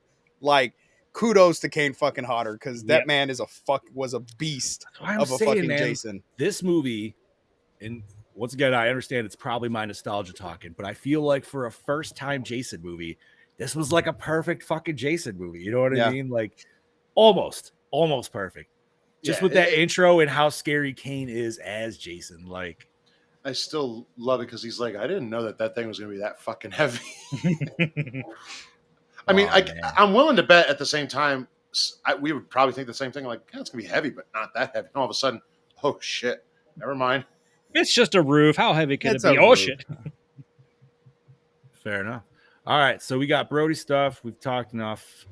I feel like we need to hit some behind the scenes here. Yeah. Oh, yeah. I will have to be a bit selective. We're already at an hour, 15 minutes. Yes. 7 pages. Holy shit. That seems fitting. Yeah. For part 7. For part 7, yeah. For part 7. Okay. During filming, Kane Hodder's dressing room was a quarter of a mile down a dirt road. One night filming ended at 2 a.m., and while still in a Jason costume, he decided to walk through the woods on a path to his dressing room. As he was walking, someone approached him and asked if he was with the movie. He didn't reply because he thought it was a pretty stupid question to ask, as he was standing there in full Jason costume. When the man asked again, Kane took a lunge at him, and he grunted. The guy then took off, tripping and running. The next day, the director told Kane the local sheriff was supposed to stop by, but he never showed. I could see Kane just going, didn't see him. Didn't know what you're talking about. I don't know what you're talking about, man. Carrie Noonan, who played Paula in Part 6, read for the role of Tina when she thought the title was Birthday Bash. She quickly realized that it was a Friday the 13th film and confessed she just starred in the last movie, so the director decided not to cast her. Which one? Fair enough. Paula from the last one. Paula. Fair enough. Was that? That was the one where she was just like eviscerated and there was blood all over the walls. Yeah, I think so. The redhead, right? Yeah. I think so. Yeah. Okay, so let's see what's. I like Tina, man. She was always one of the like. Dude, and Lar Park Lincoln's such a fucking sweetheart in person. Yes, like, yes, she is. She is cool as shit. But she's one of those Friday girls that's like, just, she's like that girl next door cutie. You know what I mean, dude? Like you're just, But continue. And also the girl that played young Tina, Jennifer Banco, looks almost exactly like Lar Park Lincoln now. She looks a lot like her. Hosted the karaoke that Bob and I went to go see. Yes, she did, and she was wearing some. Oh yeah, I remember you guys talking about that. That was nice. She was singing along. She was drinking her face off, dude. She's a cutie too. She was raunchy that night, dude. Like, but you know, she's got to sell the karaoke because nobody was really kind of getting into it. Oh, she sold it all right. Oh, she did. Sure, man. If I'd have been there, I know. Monster Mania, Steve. Well, you got a kid now. You got another kid now. Look, so. I will call the girlfriend beforehand and be like, babe, look, it's from a horror movie. You gotta let me do this. She hall pass, you know, her or Monica Keena. You know what? She would have hooked up with fucking Rhea Ripley if she wasn't pregnant at the time. What does that have to do with anything? Yeah, what's I pregnant? get my hall pass. Oh no, Mel was that's why. That's Mel's excuse for not sleeping with Rhea Ripley is because she was pregnant at the time. I'm like, yeah, honey, it's not because she has a boyfriend that's like fucking super ripped and shit, but whatever. I mean, I don't know. You never know. Maybe she likes pregnant girls. Maybe. You never know until you try, right? Yeah. Like that's so. When Steph was like 8.5 months pregnant with my son, we were at this diner eating, and there was a lesbian waitress that was just hitting on Steph. Like you wouldn't believe. Just free desserts and appetizers. That's what we told her. Work that shit. That's what we were telling her. Work that shit, girl. Yeah, that's what we were trying to tell her. I'm just saying, man, like if I ever had that power, I would. Yeah. Everybody's be like, what? You let a gay dude hit with you? I'm like, fuck yeah, man. If he's gonna buy me a beer, I'd be like, hey, what's up, handsome? How you doing? Like, I'll I'll do anything for a Bud Light. Well, I don't know about Bud Light, but maybe some cheese sticks. Oh my god! Right? Oh. Yo, man, you get a dozen cheese sticks. No, that's like fucking $30. I'll give you a peck on the cheek, all right? It's okay. Okay. Anyways, what else? Continuing on, Jason's mask in this film was cast from the same mold as the original mask from Part 3, but was modified slightly. In addition to the damage seen on the mask, the edges of the mask have also been trimmed to make it smaller to allow more of actor Kane Hodder's head to be seen. Oh. Honestly, that's the best decision they've made for that mask It's part up to that 3, point. huh? No shit. Up to that point. Because like it that. actually, you can actually, you see the anger more, not just through the cheek, just in general. Yeah. Continue. This film was originally intended to bring Jason and Freddy together on screen for the first time. However, when Paramount, which held the rights to the Friday the 13th series, and New Line, which held the rights to the Nightmare on Elm Street series, couldn't agree behind the scenes, the script was rewritten to pit Jason up against a telekinetic Tina Shepard instead. Basically, they wanted to do Jason versus Carrie. But of course, they couldn't use the Carrie character because So that was we owned could by have had a MGM. 1988 version of Freddy versus Jason. Yep. What the fuck? I You want know what, that though? It- universe, dude. It probably would have sucked with everything that they fucking edited out in this one. That probably would have sucked. He makes. I mean, I'm not there. saying Freddy versus Jason was fucking great. Wait a but- minute. No. I'm trying to think. So we got 88. What year Nightmare are we on in this? You are at Well, number part 4. 4 came out in 88, so this would have been based on the part 3. So, bro. And even part 4 still kind of, I mean, I feel like part 4 probably brought it a little bit harder than this did in terms of, well, maybe not his bodies, obviously. Like Jason has way more kill count. There I actually guess, you was know a what? mock It all poster, depends. too. Steve, it all depends, I feel like, on what studio actually would have like did it. Yeah. If it was New Line, Yeah. I feel like it would have been safer. Paramount, you're probably correct. Like the edit bullshit. Huh. Dude, that would I'm still waiting for Freddy versus Jason 2.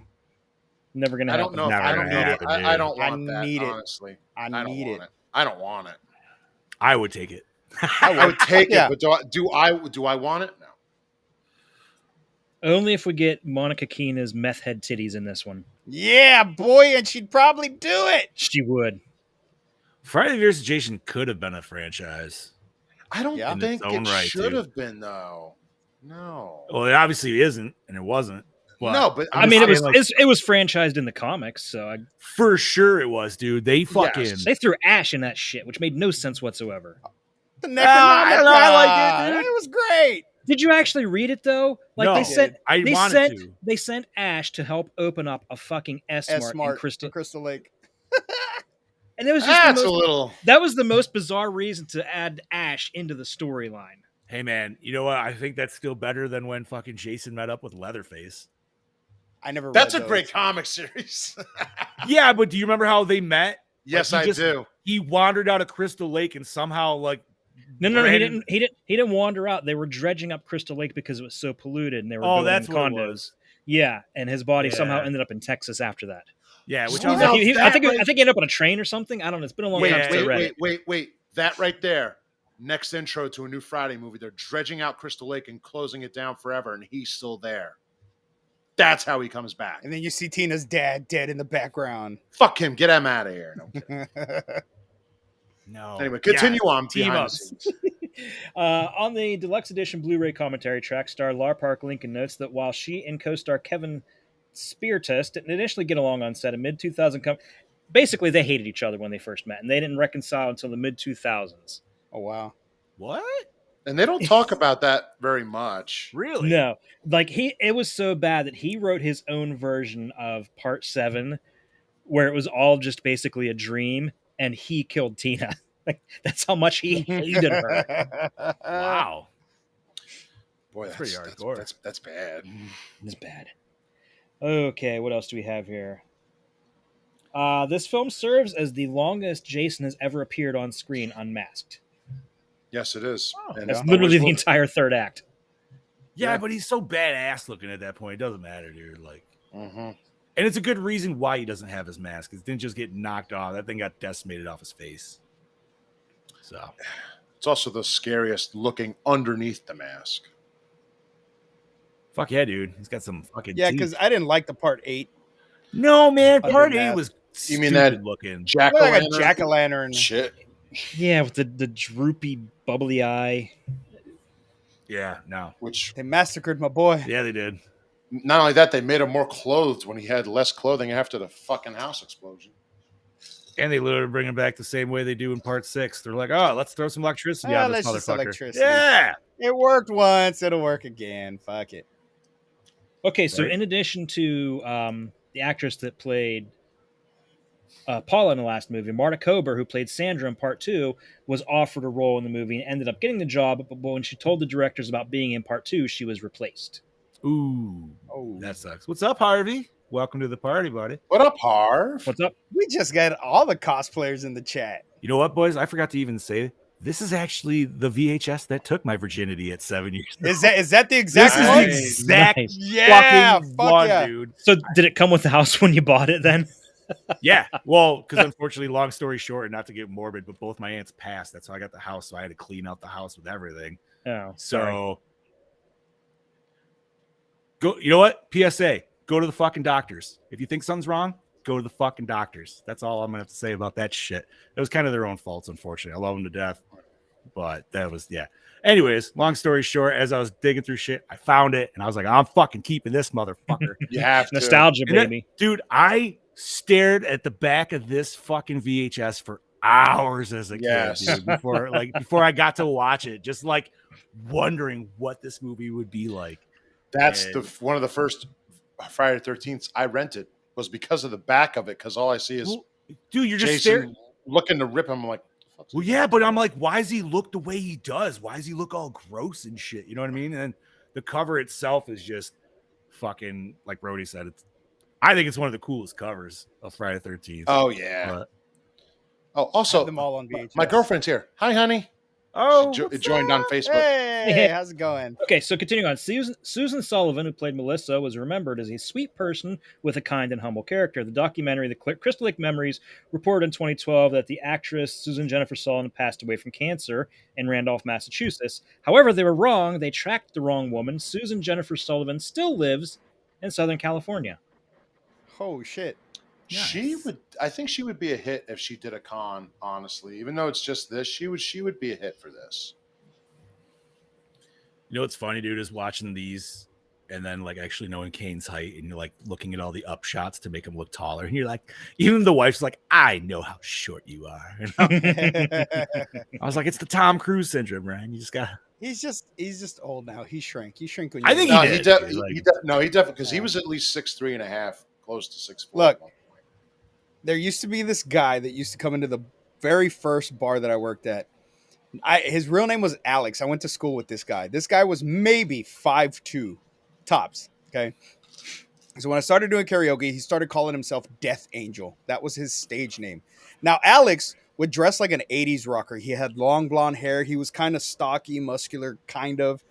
Long blonde hair, but would wear like fishnet shirts and fucking like super tight jeans with them tucked in his boots. Okay. Just so you get a mental picture of this So guy. he's full into the fucking glam rock, bro. Yes. Okay. So he would tell everybody at the bar he used to be way taller, but they took out 3 vertebrae from his back, and that is why he was so short. Oh my Tell me nobody fell for that. Girls would fall for it all the time. He had a little scar on his back for whatever reason, and that was the story he would use to say he was taller. And You know what, they man? had to remove. Kudos to that guy. That's all I'm gonna say to Wow. that, dude. Because you know what? Wow. If they dumb enough to fall for that shit,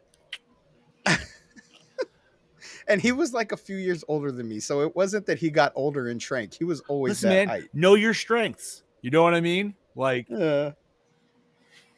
dude's a good storyteller. Whatever. Yeah.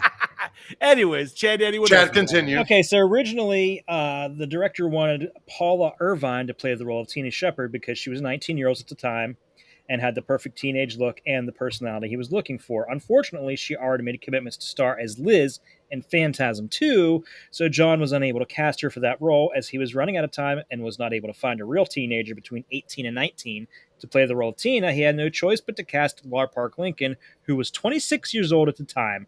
She had to wear a lot of makeup to look approximately 8 years younger than she looks, so the audience would think she's a teenager. Producers also liked how she resembled Sissy Spacek, who played Carrie in the movie Carrie, since Tina was basically patterned after that character. So I don't get that, but I definitely Yeah. did not think she was 26, man. I thought she looked. So first of all, I didn't think these people were teenagers. I figured these was a college crew. Yeah. Yeah, You know what I mean? definitely. Teenagers is like you are at the ass end of 19, maybe in this group, but this group's definitely like 2021. Yeah, that's what I was Oh, thinking. Yeah, I too. definitely went with definitely more of a 20 for everybody. Wow, she was 26. Hey man, I thought she looked 20. So I thought so too. good for her. Hell yeah. 1988 was the first year in which all three of the then top horror series, Halloween, Friday the 13th, and Nightmare on Elm Street, all released new films in the same year, with Friday the 13th Part 7, The New Blood, Nightmare on Elm Street Part 4, The Dream Master, and Halloween 4, The Return of Michael Myers. Oh, what the fuck? That would have been an amazing year in the theater, dude. Additionally, the Damn. first Child's Play was also released in 88, as were Hellbound, Hellraiser 2, and Phantasm 2, all of which would become major horror series. Well, Yep. Chad, you just Wow. answered my question of if there was ever a time you could go back 1 year to watch movies. That's it. That would, That would be it, the dude. year. It would be The year. that, So- or it'd be a tie between 84. Because god damn it, 84, 84 not had some necessarily good times. horror movies, but movies in general. Dude, I could also be nothing all over. nothing beat going to see Gremlins and Ghostbusters in the theater. That's as a what I'm kid. saying, dude. Like, I don't know, man. So there was music in this that sounded eerily similar to music that's in Phantasm. Okay. Like the main theme that Yeah. No, it, yeah. it sounds I like loved- it's We never even discussed that, man. I loved the newer style main theme with the intro credits Yeah. going in.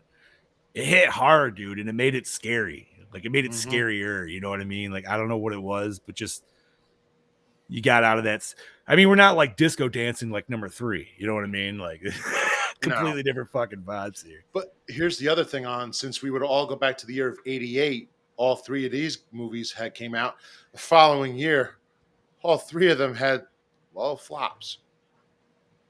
Man, Part that would 5 on 88 Fri- though. Yeah. Fuck, dude, just to see these 3 plus Child's Play, like those Yeah. 4 right there, dude. Was Dream Child really a flop? I don't really remember. I know it was not as big a success at all. Gene there has a funny story about when we tried to go see a Part 5. Oh yeah. Yeah, we ended up. So Wait, His Halloween Part 5 or Freddy Part? Freddy Part 5. Okay. His sister somehow scored us free preview tickets to a free preview screening. So we all gathered up into his family's van or whatever it was, and I couldn't find the theater, Ha! so we didn't get to go see it. What? wow. Talk about blue balls, dude. Jesus, that's. I think we came home and I think we ended up watching Life Force on TV, which is the first time I got to see that. So at least I got to see titties in exchange. This is true. Fair. Continue on. Okay, let's see. So original writer Daryl Haney was fired after his agent contacted executive producer Frank Mancuso Jr., told him that Haney would not do any more work on the project unless he received a large pay increase.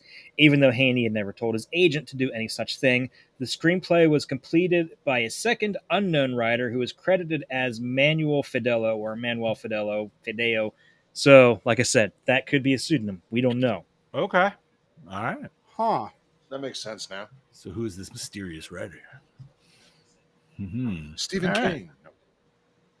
Wait, Gene met Reggie from fucking Phantasm series? Oh yeah, he was down at one of the Pittsburgh Comic Cons back then. No, I am not I've literally only watched the first Phantasm. But I do, if I'm not mistaken, I think I read like Reggie's replaced in the second one, right? But then they bring everybody back in the third one, or is it the main? No, dude? it was No, Reggie's in all of actually- them. Reggie's in So all maybe of it's the them. main dude then. The right? main- Reggie. yeah. Mike. No, Michael. No, Not Michael. No, what the hell's his name? So they recast him Mike was- for the second one, but then they brought back Jody, the that was his one name. for the third. It was Yeah, Jody. Jody. Okay. No, I thought Jody was the big brother. Oh, then Jody's you're right. the it bigger is brother. Michael. Michael's Okay, the so it is younger Michael brother. Yeah. But yeah, like Gene said, his dad was so pissed we couldn't find that theater. Like he even stopped and asked, like at a fire station, directions to it, and we still couldn't find it. Man, the days before GPS on your fucking mini fuck pocket yeah. computer. Oh man, dude, it's a funny story to tell. It's fun to look back on that. It's like, wow, man. And I think we kind of dodged a bullet because the movie did suck. Part 5 is pretty atrocious, dude. Oh, it's my least favorite of the series. For sure. It could be Freddy's Dead. No, I'd much rather. It's so much more entertaining. Really? I'll I watch think Freddy's Dead every Freddy's any Dead day. is way more entertaining, like stupid Yeah. entertaining, but entertaining nonetheless. It's Tom Arnold, man. I mean, that just like sets the bar right there. I'm like, all right. I mean, you Dude, got Part 5 had 3 deaths. They were all stupid, and Freddy's makeup was horrible. Haven't seen it in And a while. the story they set up from the 4th one with that girl was so cool that I feel like didn't they just kind of shit all over that in the 5th one? Oh, So it was a like, bit, what the fuck yeah. was all that build up for? It was dumb. Yeah, they made her into this total badass, and then she really didn't do shit in Part 5. Yeah, But she's also one of the few characters that came back in a sequel and did not die. True. So she could be used. I thought she did die at the end of 5. No, Mm-mm. she did not. No, No, she gave birth, and that's the last you see of her. no. It's been a minute since I've watched those, so fair enough. All right, what else we got, Chad Daddy? We're at 135. In all 4 films that Kane Hodder plays Jason, Hodder does not blink whenever Jason's one on a good eye is visible on screen. And that's true. And that's Good in for any him. of them. It's, yeah. So if he blinks, do they're like cut, redo it, reset the shot? Well, if you actually, in this movie particular, if you go back and some of the shots where you're looking at his face and you see his eye, dude, it's fucking freaky looking. It's Yeah, man, very because he looks like fucking he's about to scary. pop a blood vessel, dude. It's so great, though. Fuck it, Anyway.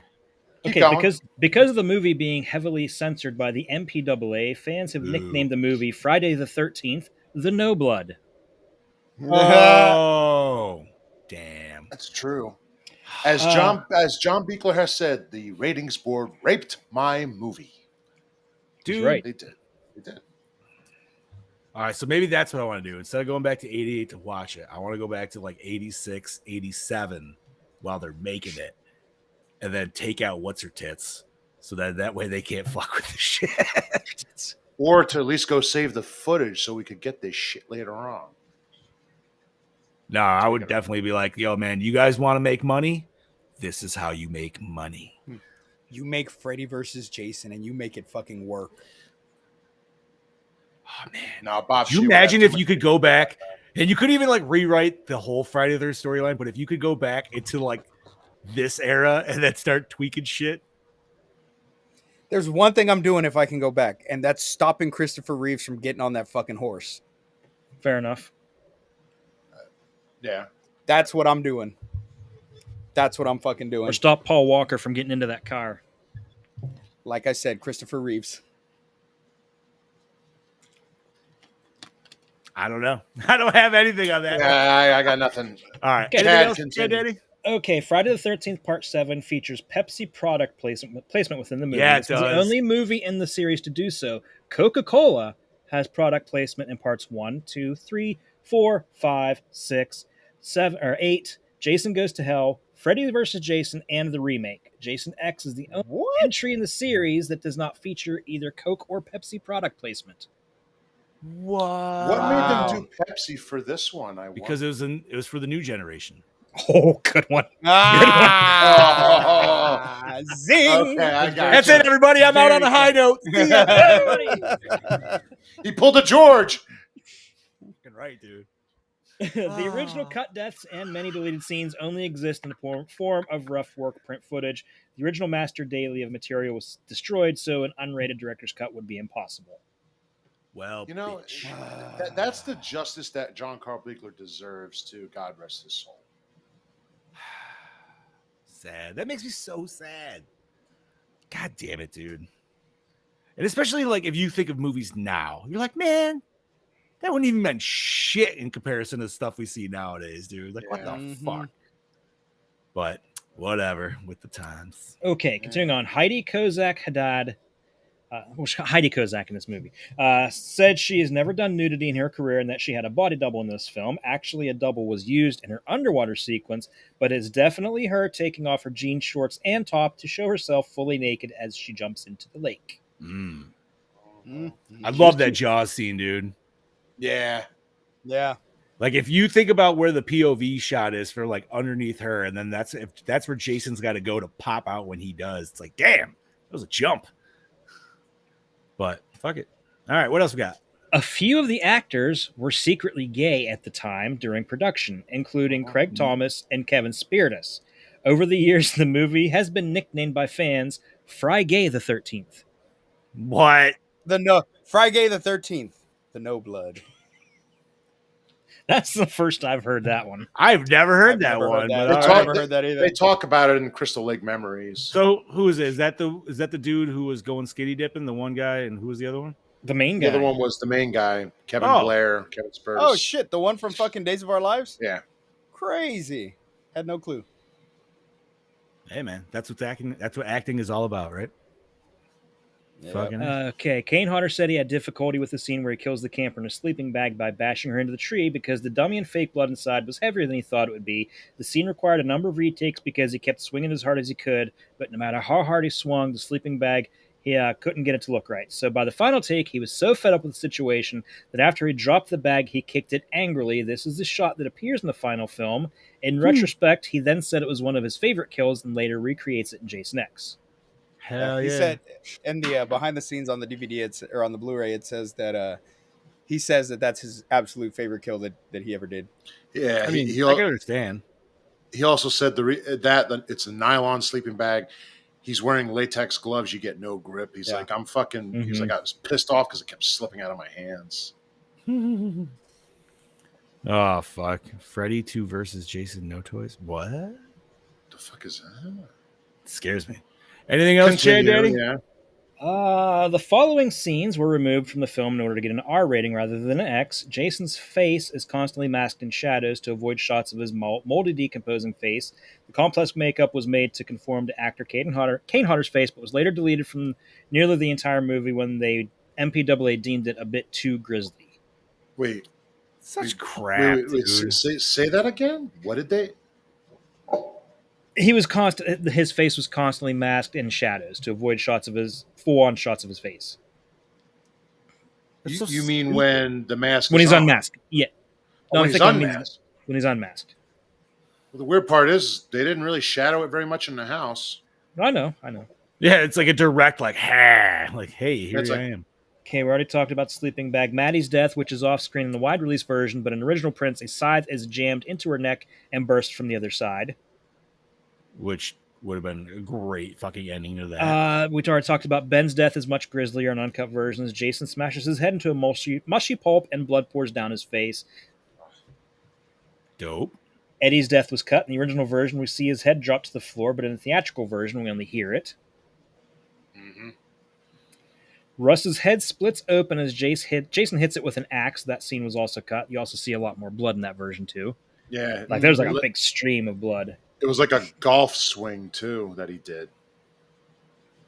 Amanda Shepard's death is virtually unseen in the wide release, which only shows her get stabbed from behind for a second and then cuts to Dr. Cruz's shocked face.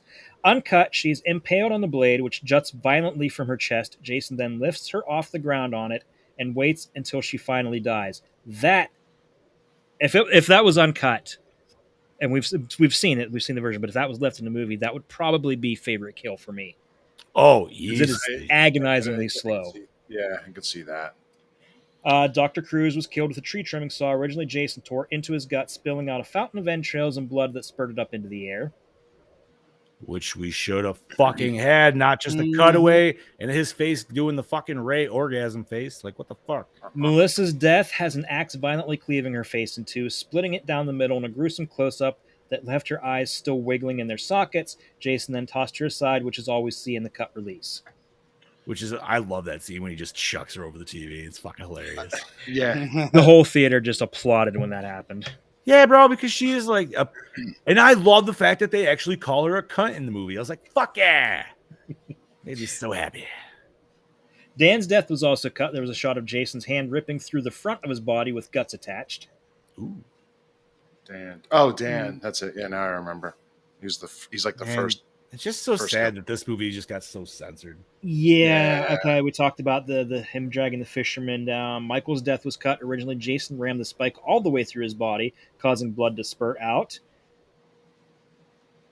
And let's see. Oh, okay. So here I'll close with this last bit. So this film marks the first of 4 appearances by Kane Hodder's Jason, the only actor to ever reprise the role. Although C.J. Graham, who portrayed Jason in Part 6, was initially considered, Hodder was ultimately chosen based on his work in the film Prison, for which the director John Carl Buechler had worked on as a special effects makeup artist. In that movie, Hodder filmed a scene in which his character, a prisoner executed in the electric chair, rises from the grave. Hodder himself had suggested that he have maggots coming out of his mouth during the scene to heighten the effect of decomposition, and went on to film the sequence with live maggots spilling out of his mouth. He remembered that commitment to the part when casting New Blood and chose Hodder over Graham. Graham expressed disappointment as he had hoped to reprise the role of Jason and make himself synonymous with the character, as Boris Karloff had with Frankenstein's monster, but ultimately expressed satisfaction with Hodder's portrayal and said that he bore no ill will about not being asked to return. All right.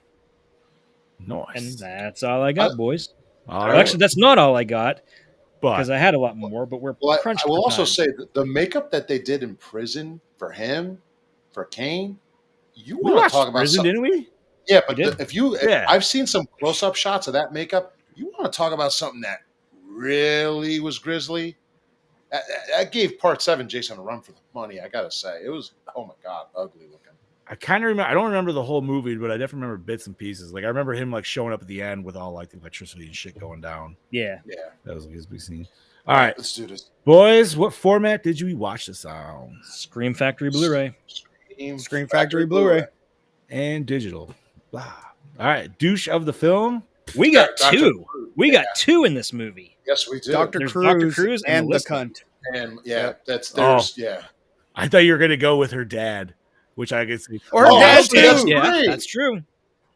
Oh man, I'm- who's worse, Melissa or the doctor? Though Well, the doctor's trying to exploit her and then put her away forever. I gotta give it to Melissa's the just being a doctor. bitch. I'm gonna say She the was just- doctor because the doctor is the one. Like, if he had just left the stake there, then they would have all been on the same page. They would, you know what I mean? Like, Yeah. I Dude, feel like he fucked literally him. pulled Tina's mother in front of him so he didn't get killed. At Oh that yeah, I mean, instantaneous douche. Yeah, it's the doctor. Doctor, piece of shit. I like when he was like, "She tried to kill me." He's like, "Bitch, she just threw a TV at you. Settle down." Like, I'm going with the dad. 'Cause Dad, He beats women. Yeah. it's fair. scene. All right, fair enough. Alrighty. So, favorite kill. The head Dr. Cruz, crush. it was the most Head- satisfying. The head crush that we get down to the size of a walnut. Yeah, baby. But we don't actually see that, though. If I you'd know, seen but it, I know that if I have to, sleeping bag, because that's just, it's not a weapon and it's, you wouldn't expect it. I'm torn between the sleeping bag and the axe to the face. Ooh. that is Party horn. too. Just because of the sound effect. I'm gonna go axe to the face Okay. all Which right. one? on the beach. Ooh, Oh, that was okay. good. Ooh, The I upswing. Okay. The upswing. Yeah. At least we get to see the after effect of that. Yeah, the after. I mean, and it's So, yeah, it's he's good. fucked. Okay, solid. I feel like this was the worst window throwing out of all the Friday 13th, though. yeah, she could have survived that. That's That was what also- I'm saying. Like you would she be originally, hurt. she You'd be originally had a hurt. she originally had a different death too. Yeah, Like yeah, they she went did. back and refilmed it after the photography was Mm. done. Okay. It didn't- When she said too that when the person getting thrown out of the window was a dude in a wig. No. Yeah. I mean, those legs were pretty weird. muscular. She does fucking. I don't know, man. She works out. Whatever. Continue. All right. So, best scene. Oh god, the Best third, scene. the whole third act, from the time they're in the house to where Jason shows up to the end. I mean, I love the whole movie, but that whole I'm gonna say his mask coming off. That scene right there where Tina just fucking like she's, you know, shit's about to go down, and that mask just fucking splits in half, and you see Jason's face for the first time. That's my favorite scene. I'm gonna go with the scene where Eddie is walking to the refrigerator and the lightning flashes and you just see Ooh, the Jason Michael hide- Myers scene. Yeah. that's a great scene. Fuck, dude. All good choices. I know I don't think there's really a I mean, I kind of like the third act, but I think my starting point is when Melissa opens the door and he first takes her out. So now it's in Yeah. that house. And even though it gets a little wonky, like when they run upstairs and they do the light thing, like I still think it all works because it makes sense of like how they get to the basement and all that other shit. I mean, Of course it That's is. a close second, Joe. you're We're getting not, there, Joe. We're You're getting there. not that- wrong. We're getting there. You're Joe. getting there. Not wrong at all.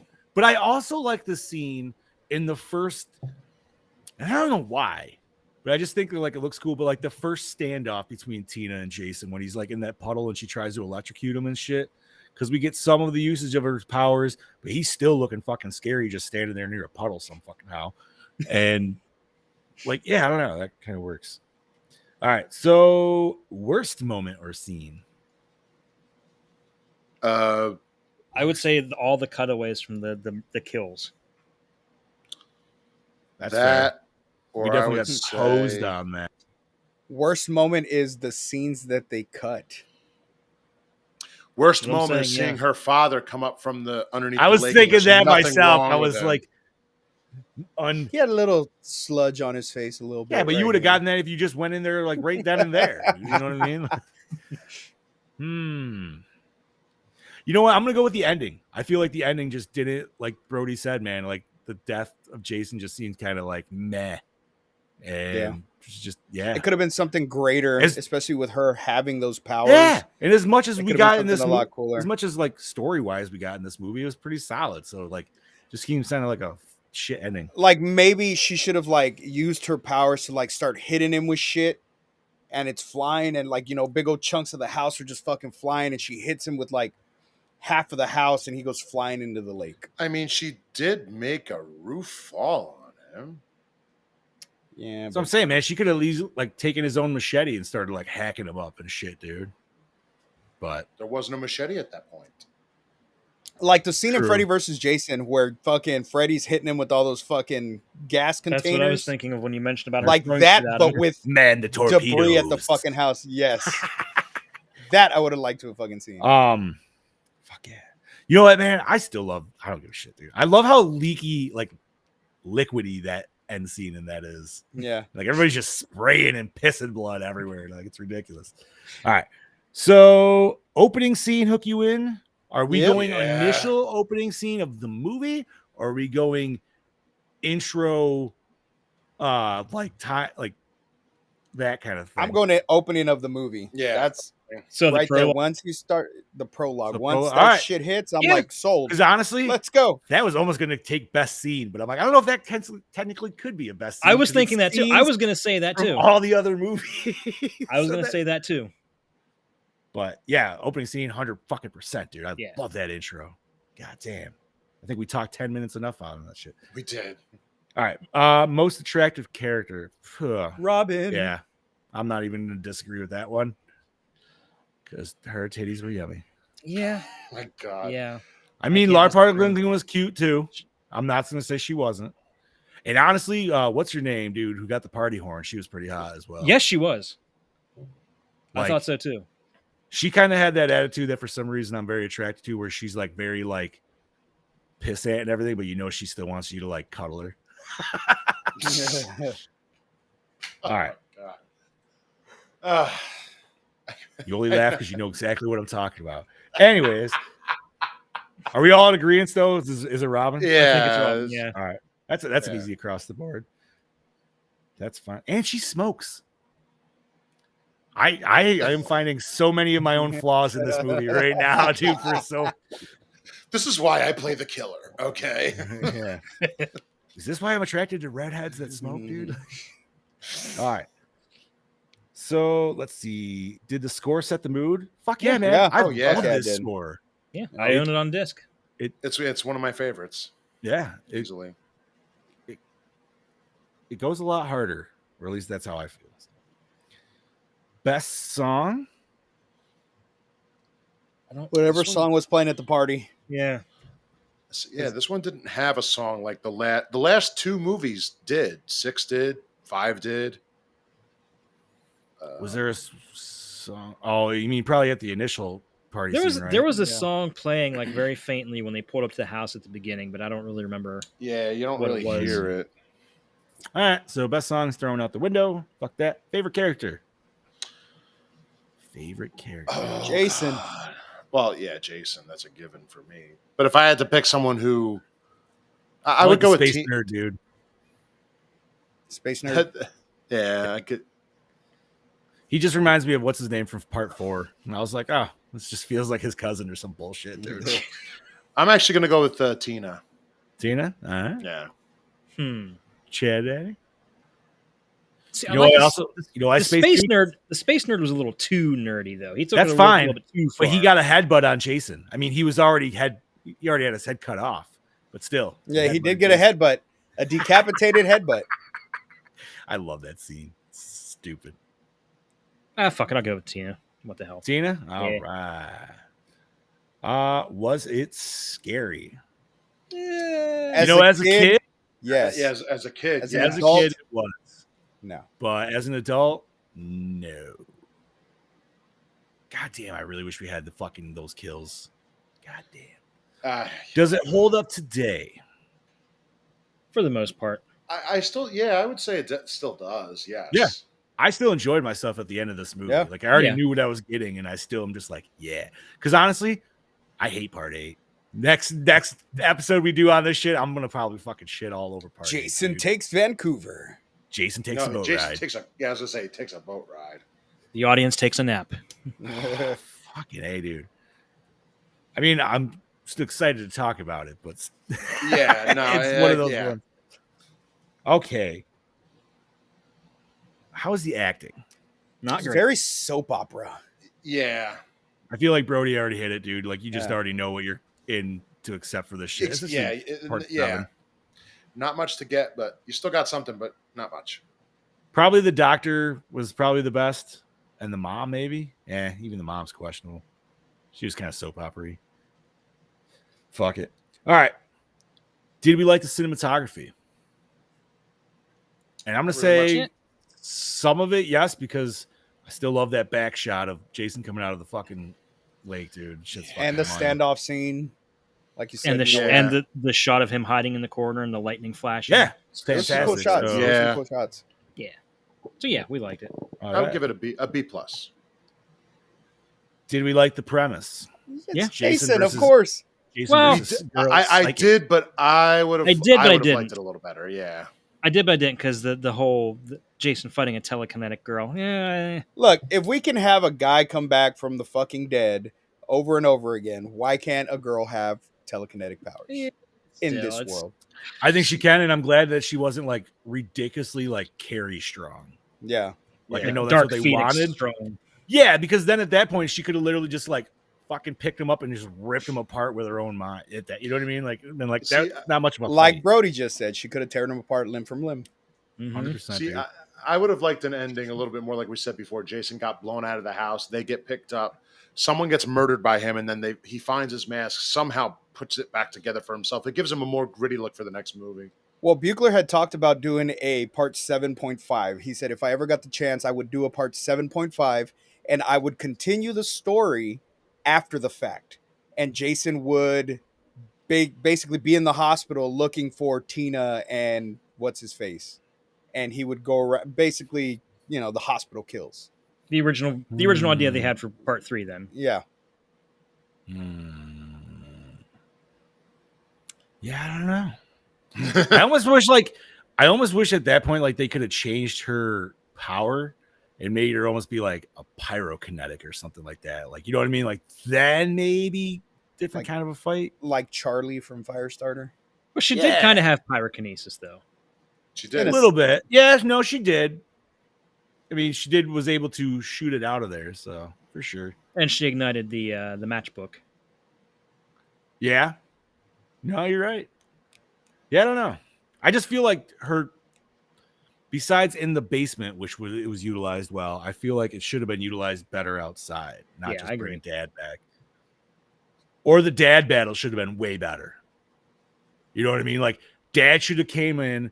Jason still should have like ripped one of his fucking arms off anyway. So you were still like, oh fuck, this isn't gonna really help. But then somehow they still like get it. It's a little bit more of a scuffle, something. Yeah. All right. Was the climax satisfying?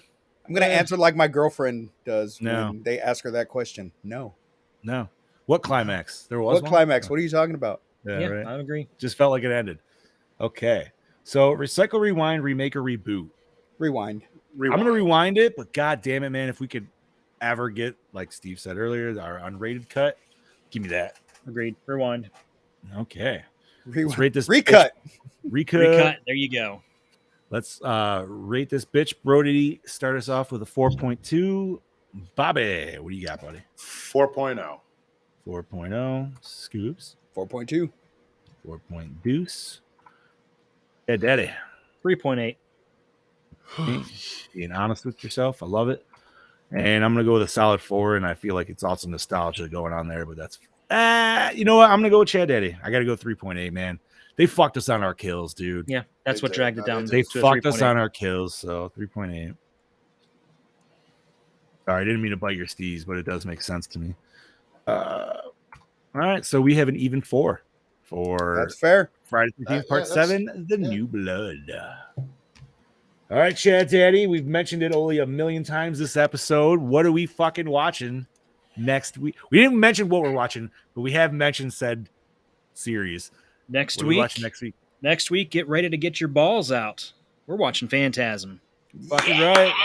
One of my favorites. That's why I think it's crazy that like we just literally kept mentioning Phantasm this whole fucking episode. Mhm. I'm like, does everybody know we're covering it next week? Because I didn't even know until I just looked. So Yep. I kind of So- forgot. When I had my 3D printer, the first thing I printed was one of the fucking orbs. But I lost one of the little fucking blades on the end. Could not find it. I was Oh. cleaning out tubs of shit from under my bed yesterday, and I found the blade. Nice. Ah, that's saying something right there. hell yeah, dude. Alrighty. So Watch 'em, Phantasm Joe. next week. We won't take super long on nerd news, but what I'm gonna say right now, and Steve and I might have it out, man. Fuck that new Superman. I cartoon, liked dude. it. It was the fun. Superman card. It's So it's called called My New My Adventures, Adventures with with Superman. My Superman. New Adventures with Superman. It's on HBO Max. There's 2 episodes. Adult it's actually Swim. the first episode. It's just 2 parts. It's literally done like an anime, and Superman is super fucking stupid. Like some of it's really solid. Like you could tell the story building is going to be really good in this because it's almost like Avatar level. But first of all, he fucking transforms into his suit. Retarded. I don't give a shit if anybody likes the word. I'm fucking throwing it out. 2, he literally transforms into his suit like fucking Sailor Moon. So fuck this whole fucking series, and I don't give a shit what everybody knows how Sailor Moon transforms, even if you don't fucking watch it. Y'all, dude, it's so bad. He even does the little head flip back, Chad. Like it goes up, and he's like, ugh. And I'm like, fuck off, dude, fuck off. This is fucking crap. So it's anime Like, style. I saw it on YouTube, and I thought I was joking. And then we went to HBO Max to watch it, and my daughter like kind of liked it. I was like, fuck this piece of shit. No, like, fuck off. I like the like- story. I like the story. I like how we get to see how he's coming into his powers. He's in and Metropolis. that's fine. Like That's I fine. enjoyed it. I Don't enjoyed it. fucking make him Sailor Moon. Have you ever seen the He's like? fucking Superman. Have you ever seen like the YouTube video or something where somebody animated it? So it's what if Tony Stark turned to Iron Man the same way as Sailor Moon? Fucking that. It's literally, Chad, I'm not even fucking joking. It starts off and it's like this blue, like he's in this whole blue fucking room, and then like this like energy comes up, and then it goes down to his hands, which his hands go out like this, and then it fucking goes down and puts his boots on, and then when it comes up to his thing, his glasses disappears, and he does his little like head flick, like somebody's flicking his fucking beam, and then his like just like her fucking tiara would come across her fucking head. That's when his cape comes out. And I'm like, oh, fuck yourself. Whoever animated this shit, whoever fucking sat there at a table and said this was a good idea, I hope you all burn in fucking hell. This is like Brody. This is like Brody talking about Amityville It's 3. not that Oh bad. my God, It this is is- not that bad. This is Really? beautiful. It's not is. that bad. It's so not. stupid, dude. They might as well just put the Sailor Moon music over it, bro. At that fucking point, why now, dude? He's Sailor Superman, bro. He's Sailor Oh, Krypton. my God. That's exactly I'm gonna what he edit is, Sailor dude. Krypton. I'm gonna edit it together for you in CapCut after the fucking show. Sailor it's Krypton. So fucking I hate it, dude. I fucking Oh, hate God, it. That's so I funny. literally went to fucking The Adventures of Superman from the fucking 90s. I'm like, I need to wash this taste out of my mouth and watch something good. Like, ugh.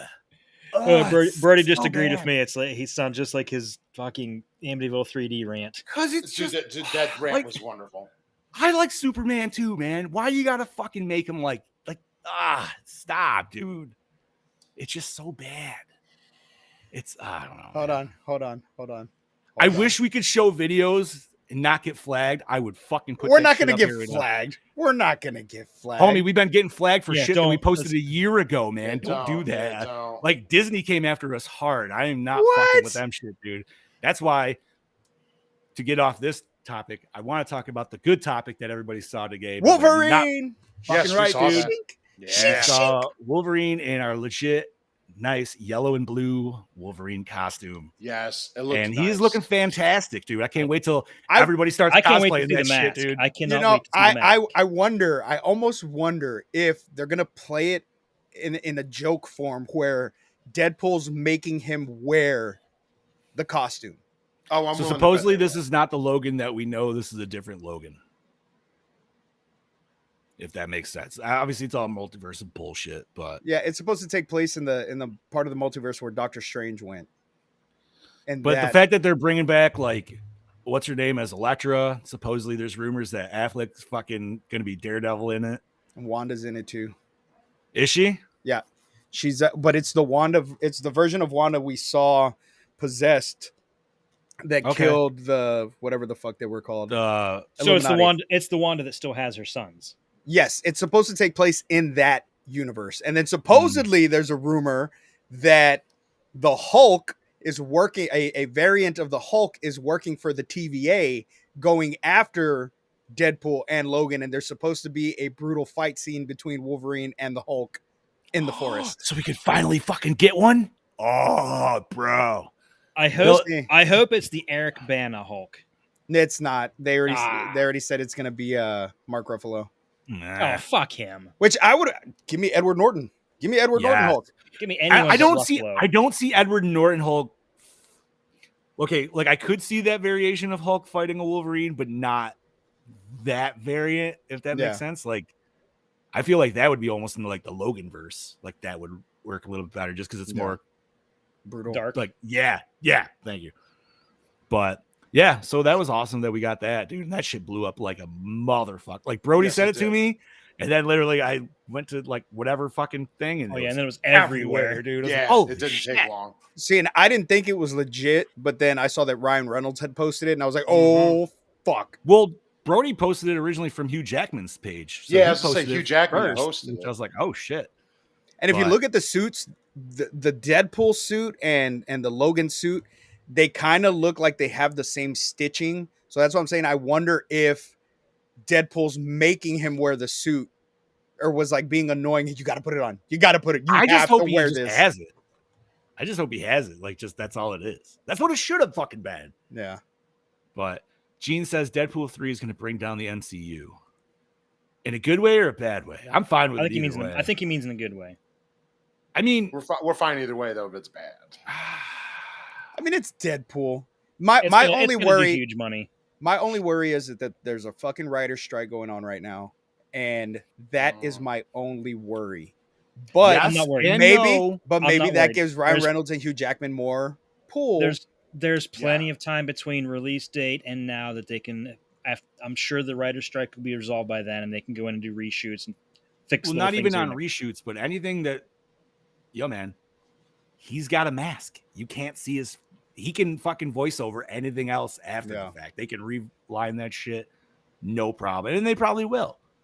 But I'm sure dude. There is ways around fucking everything in this world. There's, you know what I mean, like. But the next couple years is gonna suck, dude. If some shit holds out pretty long. Because they're still trying to make some shit with probably some like Chat GPT crap right now.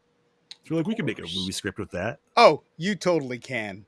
You totally can do. I'm sure you lot of shit can. like that. Mhm. Whether it actually is good or not is a totally different fucking thing. Yeah. That's actually part of the reason they have the writer's strike. Oh no, I know exactly. That's see, I could totally see like a Cartoon Network, or I'm sorry, not Cartoon, Comedy Central, or like maybe Adult Swim doing a show that would be written by Chat GPT because it would be ironically funny, right? But the problem is it would do well, and then the people that see that do well would not be able to understand the ironic joke of it and then just take it. Oh yeah. Yeah. And that's where I'm like, that's exactly what would happen, dude. Mhm. Right fucking there. Oh yeah. Because you know there would be a fucking hilarious Adult Swim show if you could like fuck around with that. Actually, shit. wait. Who's the network that did Archer? Was that TBS? FX. FX. I could Yeah. see FX doing it even more. FX probably could do it. I love Archer, man. I'm so far behind on it, but Lana. Lana. I've never watched it. I have to watch it. Phrasing. I do that shit to Mel. I'm like, Lana. She's Yeah, I always like, do the "What? phrasing. I always do the Danger zone." phrasing, dude, all the time. All right. Anything else, nerdy boys, before we cut this shit? There was a lot of there was the Mortal Kombat footage they released. We talking game or movie? The game. The Lin Kuei trailer. Yeah. So we got Smoke. We got fucking Rain coming. Rain's cool, looking like a fucking sorcerer now and less ninja, which I kind of dig. We get the cyber ninjas. Smoke, I'm not digging his fucking Karen ass weird haircut going on. They literally ripped that from fucking Scarlet and fucking. I kind of like it better than that weird ass fucking bushy. No, I love head. the flowy hair, man. I hated that. I liked it. I don't know. We'll see. He'll still fight fucking awesome. They did release, if you want to watch a full mechanics video, Johnny Cage versus Scorpion fight, which, man, I could go on for 45 minutes just talking about how they fucking changed Cage on this, dude. Boys. As we're talking, there have been new photos released of Nude photos? New photos of Hugh Jackman and Ryan Reynolds in the suit. Do you want to watch? Do you want to see them? Sure. I mean, yeah. All right. Let me pull them up. I mean, it's not a video or anything, so I don't. A solid photo should be fine. But if this picture is Yeah. being shared everywhere, it should be fine. It's not going to harm us then. Well, yeah, dude, but I thought fucking Disney flagged us for watching the what the hell is it with the Obi-Wan? That's what it was, dude. Like it fucking flagged that shit like 2 years ago. Damn. I was like, what the fuck, dude? Here we go. They're probably like trying to make money off of us. Oh, I just saw it a whole bunch here. Yeah. Oh, is he flipping them? Nice. So is Colossus going to be back in this? Are we going to get Yes, a full supposed to be, cannonball yes. special? Colossus is in it. Colossus, Negasonic's in it. Yukio's in it. Yeah. Fuck yeah, dude. That's beautiful. I wonder what they're animating here because you know the claws are going to be digitally put, but what is he doing here? Is he like stabbing Deadpool right now? Oh, what if I they're hope fighting he's stabbing Juggernaut? him in the dick. Probably. Maybe Maybe they're fighting the Hulk. I say maybe they're fighting the Or Hulk. that too. Yeah. That's a thigh stab right there, dude. That's right in the fucking That inside, suit just inner looks thigh, dude. so fucking looks- great. That But looks. where's the awesome. helmet, man? I need the helmet. Maybe that'll be digital too. Who knows? I hope not. Don't go digital on that. Fucking- They already talked about that in the first one. Just don't make the Yeah. suit green. That's right. Or animated. Okay, I do have one thing to drop. So apparently, Toho has their new Godzilla movie come out in November, and supposedly the trailer is going to drop tomorrow. Oh. Ooh. So if you're a I'll kaiju be fan like we excited. are, keep an eye out for that. It's supposed to be Godzilla Zero, and I think it's going to take place like immediately after World War II. Oh wow. I would like a sequel to. Is this like a Shin Godzilla. rebooting then? I don't know. I hope not. They just rebooted it with Shin Godzilla. Shin Yeah, but Godzilla that's a multiverse Godzilla. That's completely different. I still wish that's- there was a sequel to that. I loved that movie. Dude, that last shot was fucking awesome. I dug deeper into that rabbit hole, and I was like, "Yo, the shit they wanted to do." I'm like, Right? So Godzilla, it's called Godzilla Zero. Mhm. Interesting. To look for that. So tomorrow. All right, sweet. Tomorrow. Oh, And I got one little piece as well. The new Nun movie, the Nun 2 trailer just dropped. I think it was now 2 days ago. So we have that coming. So that in far September. behind in that Blumhouse universe, dude. Dude, I've still only seen the first Conjuring movie. I saw the You gotta first- see I saw the Conjuring second 2. one. I can't Saw the find second Conjuring 2. It's not on any of the streaming services. Oh, it's So look not. at the DVD. No. Huh. 2 is okay. I like 2 2. is all right. I didn't got- watch the third one. Didn't give a I shit. got one thing here. The script for 28 Years Later is now complete. Oh. Okay. I've never seen 28 Weeks Later. Oh, that- dude, Weeks is Director- great. Director Danny Boyle said, we're talking about it quite seriously and talking about Cillian Murphy returning quite diligently. If he doesn't want to direct it himself, he will he'll be up for it. Danny Boyle Wait. said he'd be up for it. But see, the second one has nothing to really do with the first one. Like, it has no like carryover characters or anything that I remember. But No. the second one did have a very sad scene because you see how the infection restarts, and like, I don't know, that series is a great series. So, Dude, thank you for mentioning Cillian Murphy because that just reminded me. So the local drive-in just posted yesterday that they are getting the Barbie movie when it comes out, the weekend it comes out, and literally everybody's asking, "Are you showing it with Oppenheimer?" yes. God, I hope so. Oppenheimer In case anybody doesn't know, there's this whole big there's this whole big thing online where everybody's saying that you need to do a double showing of Oppenheimer and then Barbie. I don't know why, just because of the fact they come out on the same weekend, but yeah. Like, so drastic difference of movies, dude. Like, geez. But that's why why Oppenheimer is like perfect. 3 hours long, almost Yeah. 3.5. You know, I don't want to watch the Barbie movie, but I kind of Yes, want to you watch the do. Barbie movie. Dude, I kind of want to watch dude, it. I saw a preview before The Flash and it looks hilarious. Yes, it does. It looks so fucking hilarious. And I'm like, God damn it. Is my 41-year-old self about to go sit in the fucking theater by myself with a fucking large bucket of popcorn? Yes. Wait, Yes, why the don't you fuck I just am. take your daughter? She won't fucking go. She's Why? too cool for that shit. She's Oh. 17. See, I'm still in that Whatever. magic era. My daughter's Yeah. 9, so she's like, I gotta see wait. it. I gotta wait for the little one to get big enough to want to That's start fair. watching. Shit. My son wants to go see the Ninja Turtles, so I have a feeling I'm going to end up going to see that. Fuck yeah, dude! I want to see that shit. I want to too. watch it too, but I'm just kind of irked with some choices that they made. That's I don't fair. like- I am too. I don't like the animation, and I don't like the fact that they're cramming too many characters into it. Yeah, I will say that. I'll probably go see that though. I'm going to see Insidious on Thursday. I don't, man. I don't mind the cramming of characters because fucking, I don't know. Sometimes they're accepting the fact that most of us probably already know all these characters, so why the fuck not?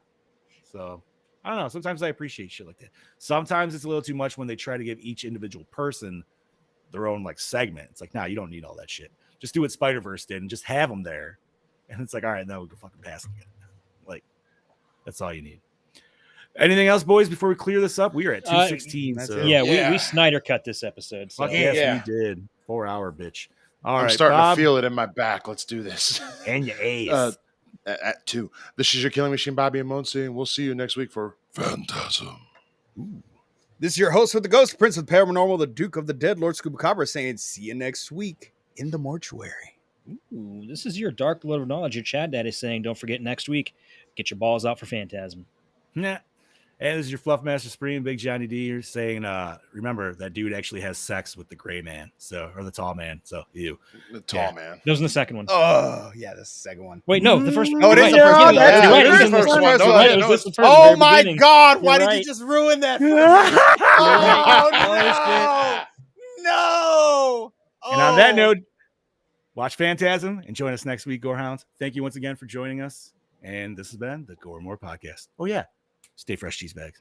Tall man.